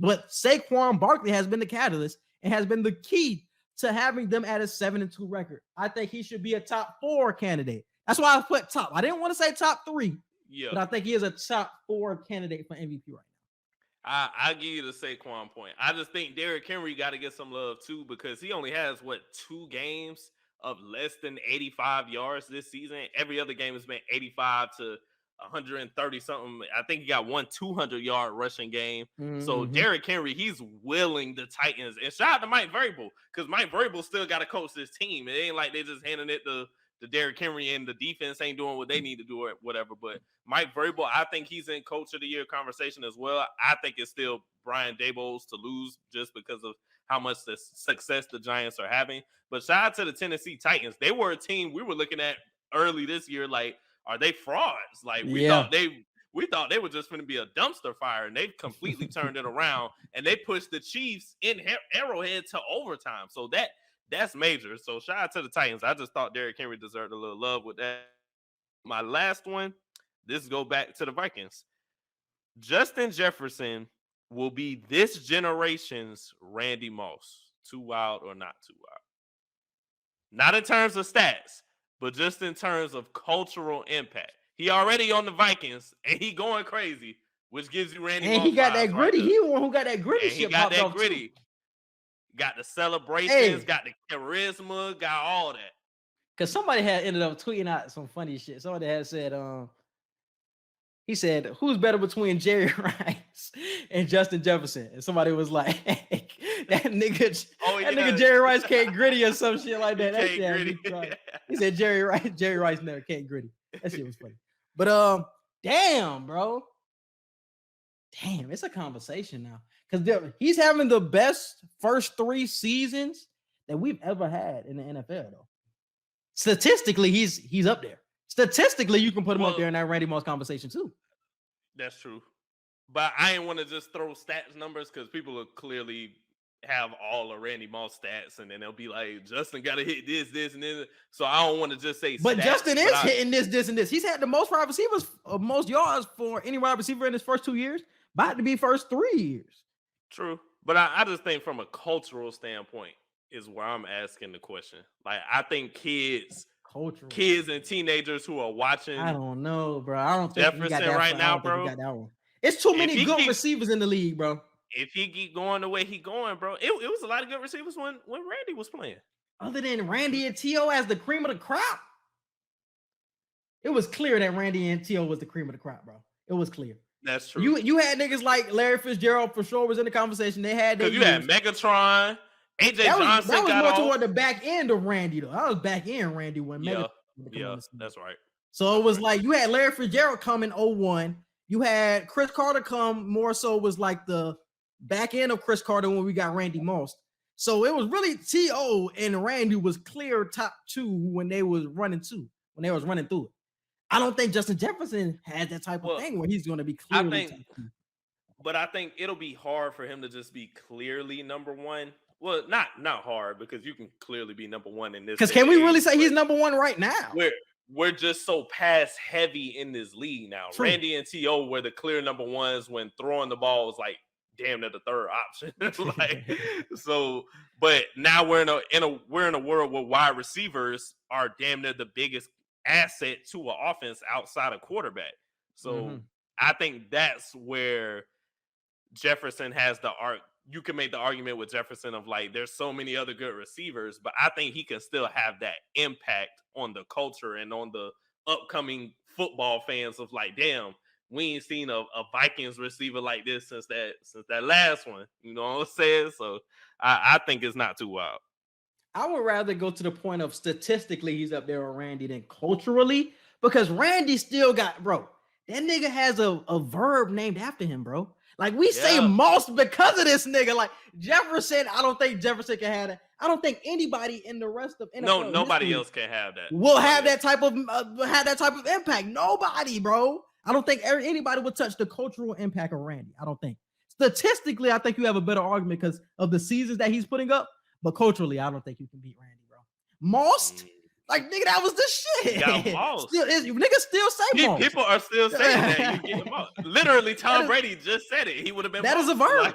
That is a verb now, bro. So you can't. You can't do that, bro. Not culturally. I think it's an interesting conversation. We'll have to come back to later because it's the same situation where, and I got to take credit for myself for this because I said this before other people started saying it with the DK Megatron comparisons. I think, which isn't true. That's still hit or miss to me.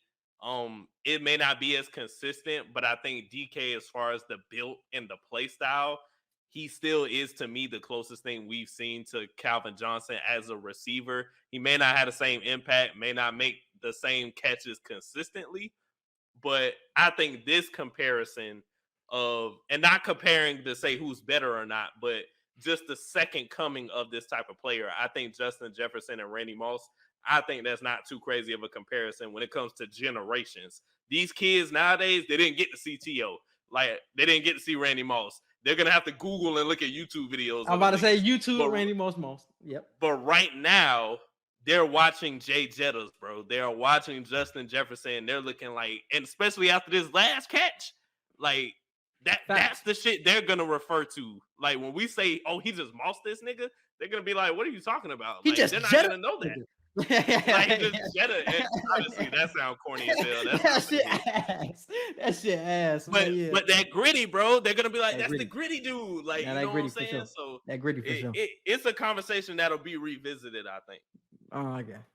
All right, and the last one for me is the Bills will lose the AFC East and lose in the first round of the playoffs.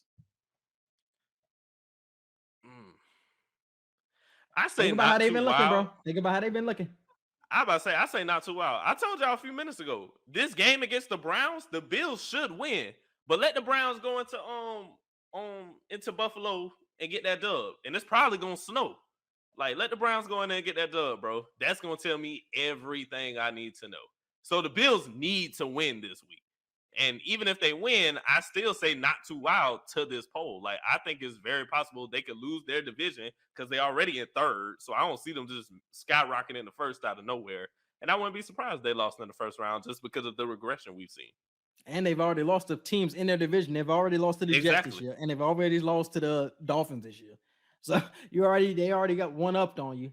So gives that argument. And then losing the first round of the playoffs, so that's the more so the spicy one. I'm like, damn. I don't think that's that spicy, bro. If they don't turn shit around, bro, they was the Super Bowl that's not favorites that 3 weeks ago. That was the Super Bowl favorites. Now we saying losing in the first round? That's spicy, bro. Spicy. A little too spicy. More caliente. I don't know. I'm going to say too wild on that one, bro. I'm going to say too wild. Not too wild to the AFC East part, but losing in the first round, bro. I think their defense gives them a high floor. I'll say that. Because I still think their defense is very, very, very, very good. But Josh Allen just has to come prepared. I think he just has to continuously lock in and realize that he doesn't have to do as much. I keep saying it. He's not going to listen to me because who am I? But I think that's what he has to do. I think that's what he has to do, bro. He just has to stop putting it so much on his shoulders, bro. And these steps backwards come after I picked them for our mid-season awards to get us to the Super Bowl. Like, I already didn't pick them to get there at the beginning of the season. And then when we get to the middle of the season where I'm like, all right, they're playing like the best team right now. I'll say they'll make the Super Bowl. Then they want to just completely start playing like ass. So it's your fault. So you basically saying it's your fault then? It probably is. I ain't gonna lie, it's my fault. I should have kept shunning them and saying they're not gonna do it. Now that I'm trying to get back on the bandwagon, they're like, nah, let us show you who we really are. All right, moving on to social media wants to know what's the definition of relevant. Yeah, so those of y'all who are in hip hop culture, y'all know one of the biggest albums of the year dropped about almost 2 weeks ago at this point. Her Loss, 21 Savage and Drake, the collab album. And 21 Savage been feeling himself a lot recently. He's been feeling himself a lot, for a few years now, ever since he got the Grammy, which he did deserve with J. Cole. Facts. But he came out and made a bold statement saying Nas is not relevant. After Nas just dropped his album, the King is Dead. He took the Grammy? Who, Nas? Yeah. He just won Grammy last year. He won the best rap album with the King's Disease. He went up against Freddie Gibbs and them. Yeah, King. I don't know why I said King is Dead 3. King's Disease 3. But 21 Savage said he's not relevant. He just has a very loyal fan base. And that's what I came to the question of, well, what's the definition of relevant? Because 21 came out and said, y'all twisting my words and y'all making it sound like that's what I'm trying to say. He's nobody checking for Nas or whatever. But I think I understood what 21 I understand what he's trying to say with that. Yeah. He's not relevant in a sense of niggas ain't really out here listening to Nas. Niggas real. ain't checking for Nas. And no, he said it right. Niggas ain't checking for Nas except for his fan base. He said it right. Because I damn sure ain't checking for Nas at all. I ain't listened to Nas since ever. So shit, I damn sure. And we've said that before. We both said that Nas has never really been a rapper we've gravitated towards. And when you say that about any older rapper, people just think you don't know music and you only like younger generation. It's like, no, Nas was just one of the few older rappers I just never gravitated towards. Not saying he can't rap, not saying he's not important to the culture of rap because he's one of the most prolific rappers of his time. But I just didn't listen to Nas. I just didn't fuck with Nas like that. So I don't think it's crazy for what 21 said, but a lot of people was going at his neck. Even Kodak came out because 21 also said he could beat. 21 also said a few days before this that he could beat anybody in his freshman class in a verse. Now that I thought was wild. Nobody in that. I think that's why Kodak spoke out, bro, because he said that shit. No, nobody in that freshman class beating Kodak. Kodak got too many hits. Oh, for sure. We're from Florida though, so we honestly got that shit. But 21 got some hits though. But Kodak also came out when 21 said this about Nas, and Kodak was giving Nas, "Man, bro, you ain't you got hits, but you coming at legends right now. You just disrespecting one of the best New York rappers of all time. So a lot of people on 21 Savage neck. I just wanted to have the conversation of what's the definition of relevant. Like, do you really have to be in everybody's speakers to be relevant? Because at this point, is Jay-Z relevant? That if Nas ain't relevant and he dropping shit, if Jay-Z dropped the album today, I think more people Jay-Z are checking relevant? for Jay-Z. I think I've seen the impact of Jay-Z when he dropped that God Did song and how many people gravitated toward that. If Nas was doing that on that same DJ Khaled God Did project, I don't think people gravitating or going crazy over a Nas verse. And I think we see the dichotomy in that shit, bro. You know what I'm saying? I think we still checking for Jay-Z because we still revere Jay-Z as the GOAT because we just respect him for his past shit. Even though we revere Nas for his past shit, Illmatic, all that, the albums that he had in the 90s or early 2000s, we respect it, but he ain't getting checked for like Jay. He's not getting revered as the GOAT. He's getting revered as one of the greatest rappers of that era, and he's still putting out great albums to this day because he's still getting Grammys for it, but he's not getting checked for it. It doesn't have the cultural impact like a Jay-Z does. No. He doesn't. So I agree. So I don't think I agree. I 100% agree with 21. He has a fan base that is loyal to what he's doing and that is still checking for him. But I don't think anybody outside of that fan base is running to that new album. I think he just dropped another one too that people were going back and listening to, and they said that one should be nominated for a Grammy. But who else is checking for that other than his fan? I barely hear it being talked about. So that's why I was surprised last year when I seen it nominated for a Grammy, because I was like, I didn't even know he had an album out, let alone him winning the award over Freddie Gibbs, which, might I say, he still should have won that award because Alfredo was crazy. And speaking of awards, Grammy nominations, more nominations came out today. A lot of people outraged as hell again. Jack Harlow, who dropped unanimously one of the worst albums of the year, for sure, is nominated for a Grammy for Best Rap Album, going up against Future, K-Dot, Nas. Not Nas, but what you call it? Damn, who else? Damn, was Nas on there? What? There was somebody else on there. Damn, who else was on there? Damn, it was another. You said Future already? Because I know Future was for sure on there. I said Future, K-Dot. Okay. And damn, who else was on Rap Album of the Year? Oh, Pusha T, and it was another person. But I was just like, Jack Harlow. Hey, but shout out to Glow too. Glorilla was on there for Rap Performance of the Year with that shit too. He trying to get that black vote. What you think? I got mixed feelings about that. How you feel? People gonna say I'm hating, but I was not a fan of Glorilla getting a Grammy nod either. Like a Grammy nomination nod, I wasn't a fan of that just because she literally just came out this summer. So all power to her. Don't get me wrong. But is that song not one of the? That was the song of the summer. It was, but it's like at this point, shit. If that's the case, you could have said Pooh Shiesty could have been up for a damn award a couple years ago with Back in Blood. Back in Blood was the song of the year. They're not putting out Back in Blood in the songs, bro. They're not. No, but what I'm saying, it's like the anthem debate, because FNF was an anthem, but so they can put Fuck Nigga Free in the Grammy nominations, but they can't put Back in Blood. Like that doesn't make sense to me. Like how is one song better than the other when it comes to moral standards? Like, especially when it comes to the fact that white people are majority making these decisions. So I just think it's the fact that, damn, she's been out for less than like 6 months for real, and you already got a Grammy nomination. When Taylor Swift was just complaining about the fact that she's never even won a Grammy, I don't think, or a Grammy for a certain category. So if you got real musical legends who ain't never won or been nominated for a Grammy, but you got people like Glorilla, like less than 6 months, and you already getting a Grammy nomination.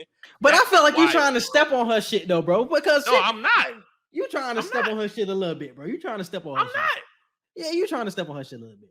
I would say she still had an anthem, and I think her getting on a song with Cardi B was big to let her enter the doors of the Grammys, bro. If she didn't have that feature with Cardi B on Tomorrow too, I don't think we're talking about FNF being Grammy nominated, bro.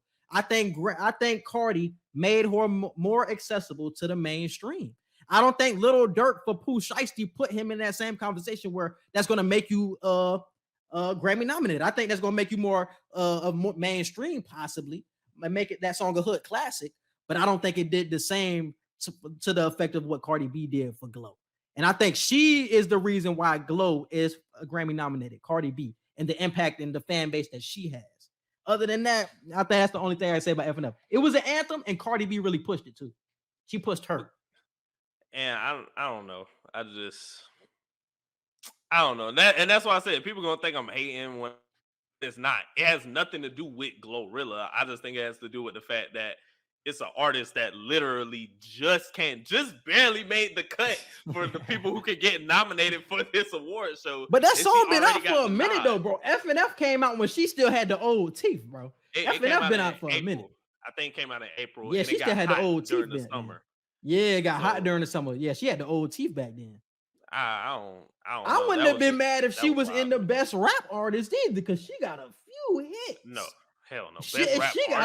If we got Jack Harlow in the rap albums, which is a problem. Ridiculous, dog. That's a problem. Hey, I ain't even know Jack Cater. I be defending Jack. No, that album was hot garbage, bro. I think people be on Jack neck for no reason, but the album was trash. But I'm just talking about Jack knows how to make good songs here and there, but when it comes to making a project, no, he need to go back to the drawing board, because the only song other than First Class we're checking for on that album was Churchill Downs, and that was good. I think that got Grammy nominated. Yeah, that song is nominated for Grammy Best Rap Song of the Year because of Drake. I'm about to say I don't even know how that song goes. I barely listen to that. Damn. Drake, you only just listen to Drake part. You don't need to listen to that. I ain't gonna tell you. I ain't no Jack hater, but it's certain shit. And I'm like, nah. I got the rap albums, bro. So it's Mr. Morale and the Big Steppers by Kendrick, obviously. You got Come Home, The Kids Miss You by Jack Harlow. I Never Liked You by Future, which I think should win. God Did by DJ Khaled, and It's Almost Dry by Pusha T. I would still have I Never Liked You. That's still the best album I've listened to this year. I know everybody would say Kendrick because conceptually Kendrick's album was the best, but which one I was running to more, I Never Liked You easily. Yeah, for sure. And I think it's just because, like you said, conceptually, what Kendrick raps about and the hip hop heads that he touches, like they're just in awe of the fact that he finally has dropped something after 5 years. Yeah. So it's the fact you haven't dropped something in 5 years. People been fiending for it, and it actually hit. People are just gonna say, "Yep, this is the best rap album of the year." They're gonna exclude everything else that has dropped. When Future, once again, go to all the parties, go to all the club events, go to all the gatherings. I Never Liked You is spinning. Like that Wait For You is spinning. Like, so I need that song of the year. If we keeping it a bean too. That's nominated for Rap Song of the Year. Yep. Shit, that damn near need to be nominated for just Song of the Year. Period. No bullshit. Yeah. That was one of the most reals too. Well, does Future have a Grammy, bro? Good question. Ooh, hold on. Google that. Does Future? Oh, he did. He won with King's Dead. Was that the one with that slob on my knob? Is that the one with the slob on my knob? Is that King's Dead? Hold on. I think that is King's Dead. The one he was like, slob on my knob, throwing on the cop. I think that is the one. Yeah, that's crazy. How the hell he won with that shit? He got so much and he won for that? Well, it was rap performance, not because of the song. That's nuts. He was nominated for rap song with that song too. He was nominated for a music video too. And that shows you, bro, how much he has outside of just albums and shit like that. Because you can just run through so many songs that could have been in this, or so many albums or mixtapes. Damn. Yeah, Future got 1 Grammy win and 4 nominations throughout his career. He finna get 2 more this year. All right, moving on to entertainment and current events. We got a wave of violence. Yeah, so I just wanted to talk about this because there was this situation with the 3 University of Virginia football players who were killed recently by a former University of Virginia football player. So it says authorities said the suspect in the shooting, identified as Christopher Darnell Jones, was apprehended without incident just before 11 a.m. in Henrico County, Virginia. So Christopher Jones is the one who has supposedly killed the three University of Virginia junior football players, Lavelle Davis Jr., Devin Chandler, and Deshaun Perry. This happened on a charter bus, I think either on their way back or on their way to some type of school trip that they took. So I just wanted to talk about this for a moment and say RIP to those three players. But I also wanted to talk about this lady from Charlotte. Her name is Shanquella Robinson or Shanquella Robinson. I don't know how to pronounce her first name, but stories are coming out now about the fact that she was 25 years old. She left Charlotte on a trip to Cabo with a group of friends late October, and she died on the trip. And her friends say it was due to alcohol poisoning, but her parents have come to find out the biopsy showed that she had a neck injury, so her neck was, spinal cord was injured. And a recent video just came out that she got in a brutal fight in the room with like one or two of the friends that she was with. And her friends just left her in the room, like unconscious. So her friends left her, went back home, and just gave the excuse of she had alcohol poisoning. When in fact, it was shown that there was something in the biopsy that shows she was attacked, actually. So the FBI Charlotte division is into it. International authorities have gotten into it since this happened in a different country, and she's a U.S. citizen. So I just wanted to talk about these two events because it's black on black crime in both, bro. Like, you got one girl, obviously her friends clearly turned on her in this situation and killed her in a whole nother country. And then you got black teammates of a D1 football team killing each other for God knows what reason. I don't even know what the reason was. So I thought both of these topics should be talked about. And the crazy thing about that Virginia situation with Christopher Jones or whatever his name was he hasn't played on the team in like 4 or 5 years. I think the last time he was on a roster was 2018. So maybe he came in the same recruiting class as the players he's killed. I don't know if he had any direct beef with these players. I don't know if he was just looking for anybody to kill on the football team. Like, I don't know what his intentions were, but definitely thoughts and prayers to his family, man, because that just looked like some hater shit for some reason, bro. Like, that honestly just comes out of nowhere. You know what I'm saying? I'm hearing that Virginia football team is going to suspend or cancel the rest of that season, because how can you really move on when this happens in the middle of your season? You know, three people that you feel like are brothers that you lose as teammates are just gone for some bullshit. You know what I'm saying? Just in a blink of an eye. So yeah, definitely thoughts and prayers. I really don't have any words, you know what I'm saying, about the Virginia team. I don't have any backstory on it, but it's just crazy. It came out of nowhere, and there's no motive, you know what I'm saying, other than just somebody being jealous of what you got going on, and they messed up their opportunity.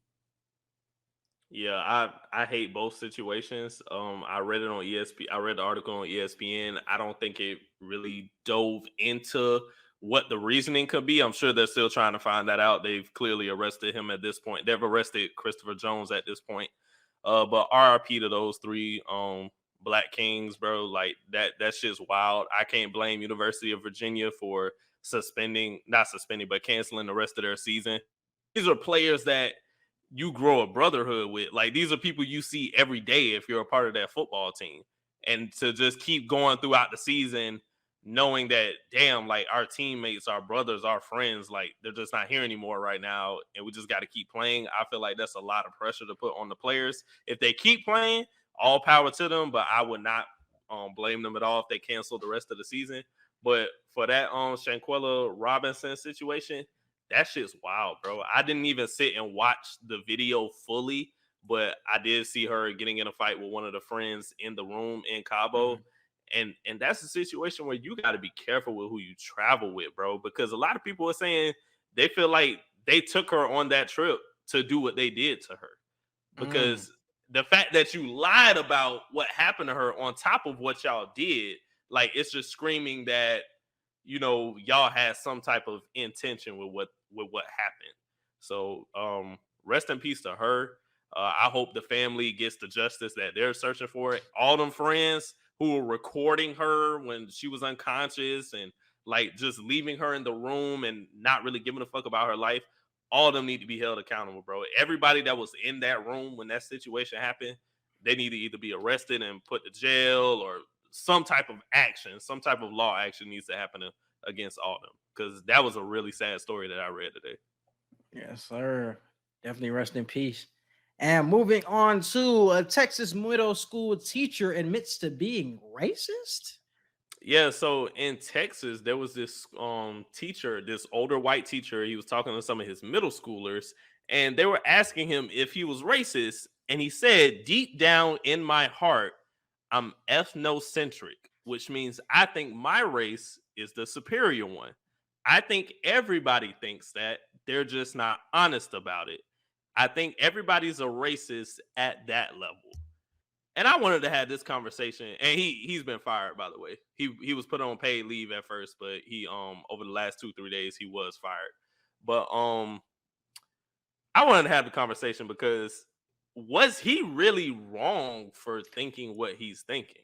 And I'm going to play the video, bro, because I listened to the video, and we're gonna dive into this conversation. I want to play the video, play the sound. Deep down in my heart, I'm ethnocentric, which means I think my race is the superior one.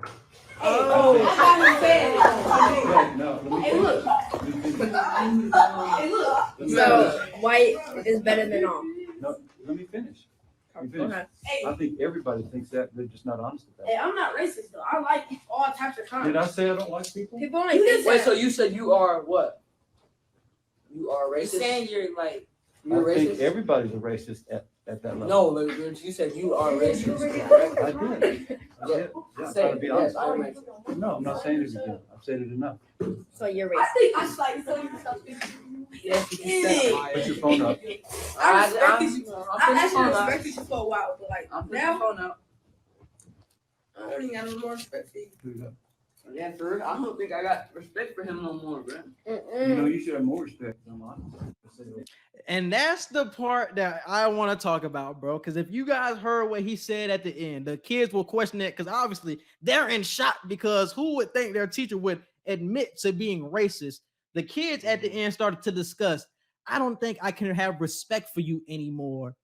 And he said, I think you should have more respect for me because I told you openly. I admitted to it. And that's the point I want to pick up on because I think we talk about it all the time. I'd rather somebody be straight up to my face and tell me what they are than they do something and show me something in front of my face and talk about it behind closed doors. So I'd rather somebody be openly racist and tell me how they openly feel than have them, happy in my face. Oh, you doing this to do that, but you talking and you racist behind my back. I don't think a teacher obviously shouldn't be saying what he's saying. So he obviously got fired for due reason. But I think if this was just a random dude that I met on the street and he told me that and he admitted to being racist, I would have more respect for him, bro, than for me to see him almost every day. And he doesn't say anything, but behind closed doors, he's racist, but he's smiling in front of my face. I would rather you just be open about this shit and say, nah, I'm racist. And I want you to know that shit. I have more respect for you, bro. When it comes to that, dog, I really do. And that's why it was so crazy because in that type of setting, I don't think it should be tolerated at all. But I think as somebody, if you give me that type of treatment outside, like in the real world, I would respect you more for just telling me how you feel and that you're racist about the shit. And I think the biggest problem with it is these are middle schoolers, so they're not on the mental level of understanding him really trying to have the conversation. Because he was really telling them, like, no, let me finish. Like, let me explain why I think what I think and what I identify as when it comes to my race.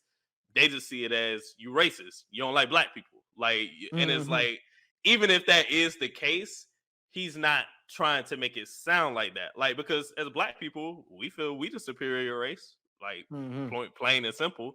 Like, whether we use everything religion, comes from us. Yeah, the whole culture revolves around us. I was about to say, like, whether we take that from a religious point or from a scientific point or whatever, black people, we commonly feel like we're the superior race.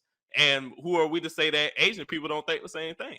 So I agree with him to a point on, I think when he said, I think everybody is racist to a certain degree, like when you think about it. But do I think he was trying to say he's racist in a sense of, I don't like black people, I think less of y'all, blah, blah, blah. I don't think he meant it as harshly as the kids were thinking, because somebody in the comments said, if he would have had this conversation in a college classroom, the reaction would have been much different. Somebody still probably would have recorded, but he still would have been fired. I don't think it's proper. And he to still have would have been fired. He still would have been fired, no matter what. In the school setting, I don't think you can have that unless it's a class revolving around racial injustice, a history class, race something theory like that. And stuff like that. Yeah, unless it's a class like that, I don't think it's appropriate, especially with middle schoolers. But him saying that, the message, but I'm just harping on the message of what he is saying and what the kids were talking about at the end. I respect Jit more for just saying how he feels about shit. I respect him more. I agree with him that he said it. You should respect me more for keeping it a being with you. But he just can't have that conversation with middle schoolers, because obviously they just like, oh, you racist, no, you don't fuck with me. Da, da, da. It's like, oh, okay. Yeah, and that's where a lot of people were saying it's not necessarily wrong he was trying to have a conversation. It's just wrong because of who he was trying to have a conversation with. You're talking to 11, 12, 13-year-olds. Like they hear you say they hear you say white up here, black here, like they're gonna automatically think, oh, this man is like Ku Klux Klan for the kids. Yeah. And it's like, he probably doesn't feel that way at all, but he probably thinks, I'm white, I know my culture, like I think we are superior above any other. And the media spins it to that way as well.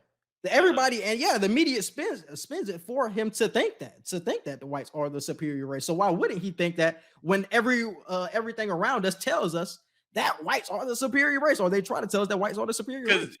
I'm gonna tell y'all now, y'all ain't running into too many white people that say, no, y'all are better than us. Y'all ain't running into too many white people. Bro. I need y'all to know, any white person y'all have a conversation with, any Asian person, Hispanic person, no other race is gonna say a race is better than their race.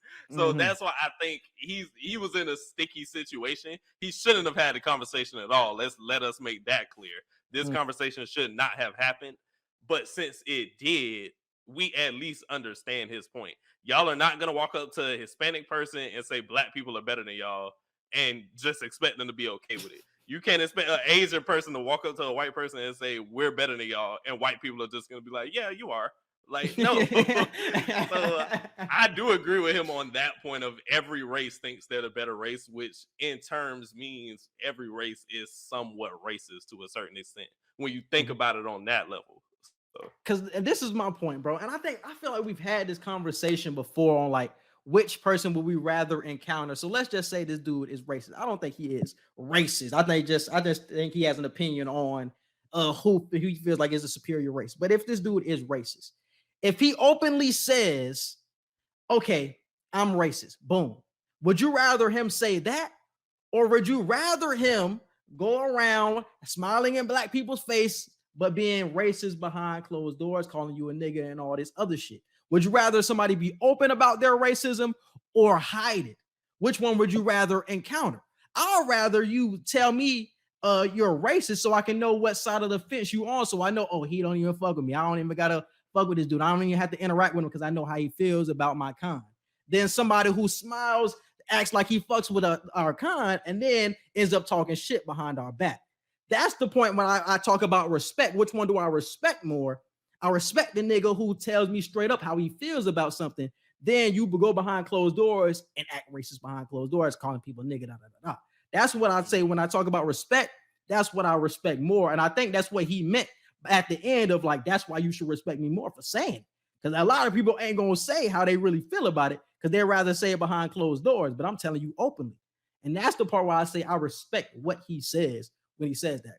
Because I don't know. That's some bullshit to say to some kids, but it was some bullshit to say. Wrong group of people to say it to. But because now, what if you got white students in your class? Like the white. There was some white kids that were like, "Whoa!" They were surprised he said it. The kids in the background were surprised he said it too. Like, whoa. Well, that's true. And let me go ahead and say this. If you grow up to be racist nowadays, you're full blown choosing to be racist. As opposed to you grew up in the 60s, 70s, 50s, or whatever, and it's like Yeah. that was law. Like Yeah. that was law, and that was the way your mom, your grandma, your great grandma, that's what they knew, so that's what they taught you. That's different. Like if an old person is racist to me, I honestly don't give a damn, because it's like I don't give a damn either way. But if an old person racist to me, is like I knew a time you grew up in. I can't be surprised if you don't like black people. Yeah. But if you were born in the 90s, 2000s, like, and you're like my age, you're in your 20s or younger, you're full blown choosing to be that, because you're exposed to too much shit of interracial couples. You're exposed to too many black people making it in life, even though we still gotta battle to go through as black people.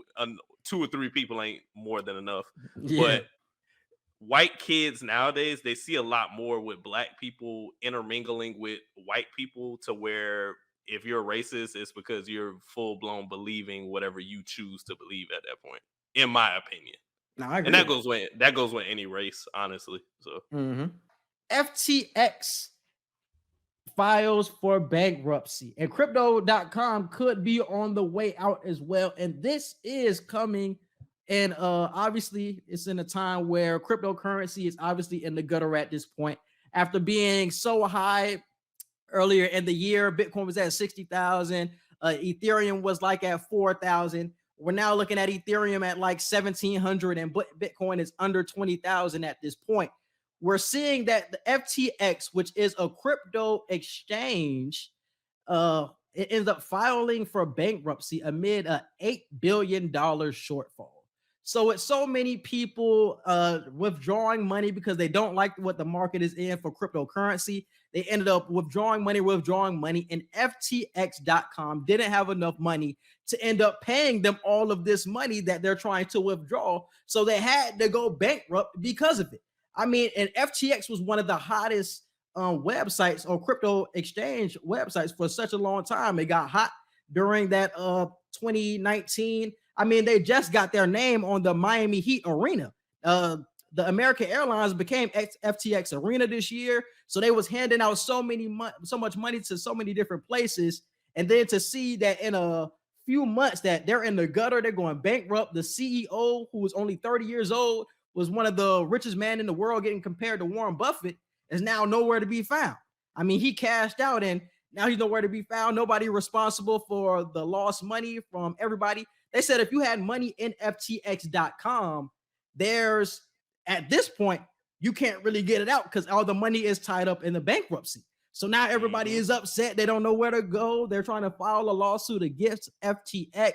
I mean, this shit is just crazy in the crypto world, especially seeing where we were at earlier in the year or later or late last year, where it was at the highest point where Bitcoin was at 60K, to see where we're at now, where it's like a bear market completely. The crypto exchange websites are going in the gutter.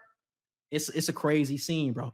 It's a crazy scene in this stock world, dog. I just wanted to bring that to people's attention, bro. And then crypto, go ahead. Didn't Staples Center change their name recently to crypto.com? And that's what I wanted to bring up, because like I said, FTX just got the arena on Miami Heat, and crypto.com just took over the Staples Center, and both of them have now been terminated. So the crypto.com arena will no longer be. I don't know if they're going to go back to Staples. I'm hearing that somebody else. So I don't know. Go back to Staples. Bro. I don't know. Niggas was already mad that they changed the name. But Staples don't got the money to. I mean, it costs money to end up paying, because I got another article here that shows how much that FTX paid for the name rights of Miami Heat Stadium. So apparently, in 2021, FTX inked a reported $135 million deal, which was over 19 years, with the NBA's Miami Heat to rename the American Airlines Arena as FTX Arena. So does Staples got $135 million and just dish out to the Staples Center to get that back? I don't know. So. I don't know, bro. They couldn't regain that shit, bro. I don't know. If anything, the Lakers and the Clippers, the Clippers at the moment, because I know the Clippers going to try to move their form. But the Lakers, they need to damn to pay Staples. They need to damn to pay Staples to come back, because the Staples Center is it's one of the most iconic arenas ever, bro. Like they shouldn't even be charging Staples an arm and a leg because niggas was mad that y'all changed the name from Staples. Like, I don't know. I think Staples got enough money regardless. I think they have 135 M's. So I ain't worried about them paying if they gotta pay. But I don't even think they should pay that office much. supplies in 2021. I don't really know. Hey, niggas doing everything off their laptop. Nigga, I don't need no office supplies. Y'all need printers. Who needs printers? We see it in emails. We don't need. I'm telling you, Office Depot and Staples. I remember we talked about that shit like a month ago. Stores that are gonna be out soon. Office Depot, Staples gonna be out soon. People always gotta work, bro.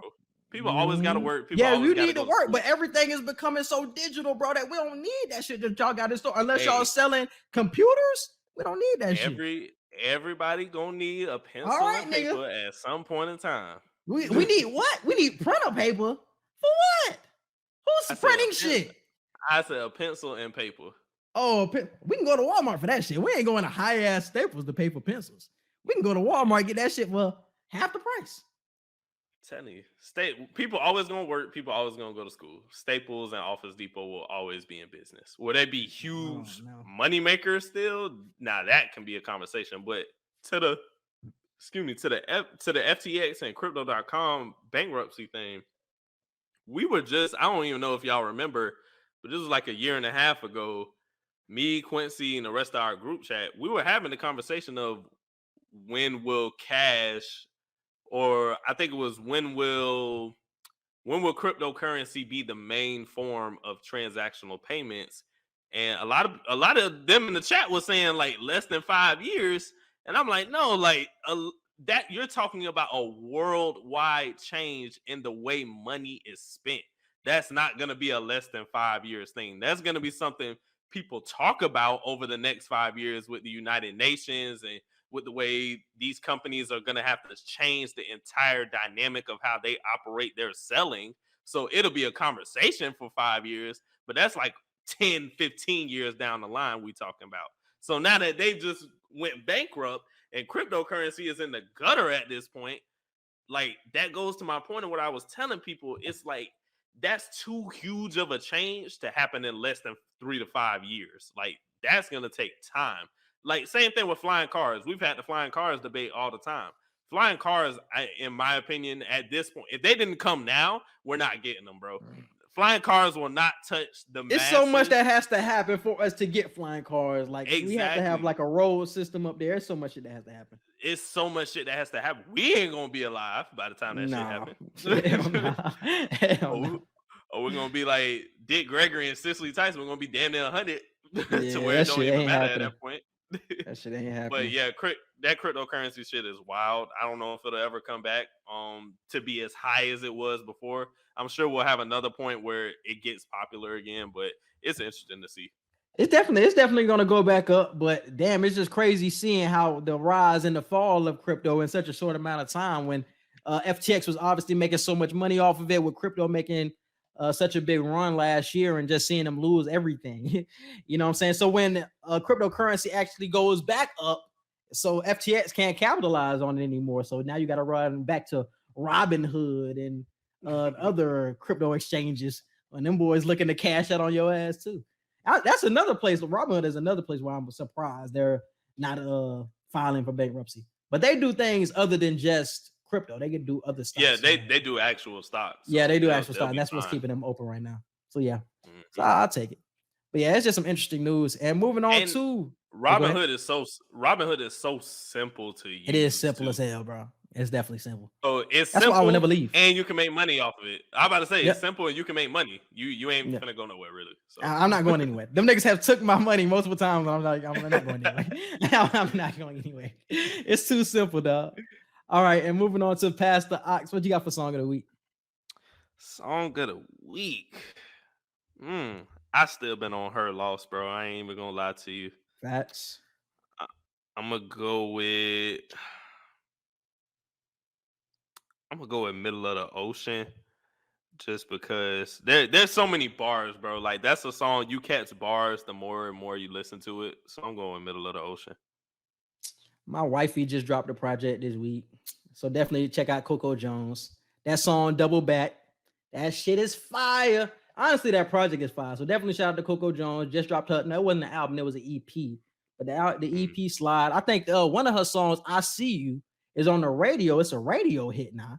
So definitely shout out to Coco Jones. Obviously, I know Coco from the Bel Air show, but really everybody really know her from Let It Shine from 2012, the Disney Channel movie. So to see her really shine and get her praise and now really break into the music industry, it's just dope as hell to see, because for so long she was quiet. Nobody really knew if she was still acting or making music or what. So to see her just pop on the scene and be in this status now with Bel Air and with the EP and shit, it's a dope growth. So I fuck with it.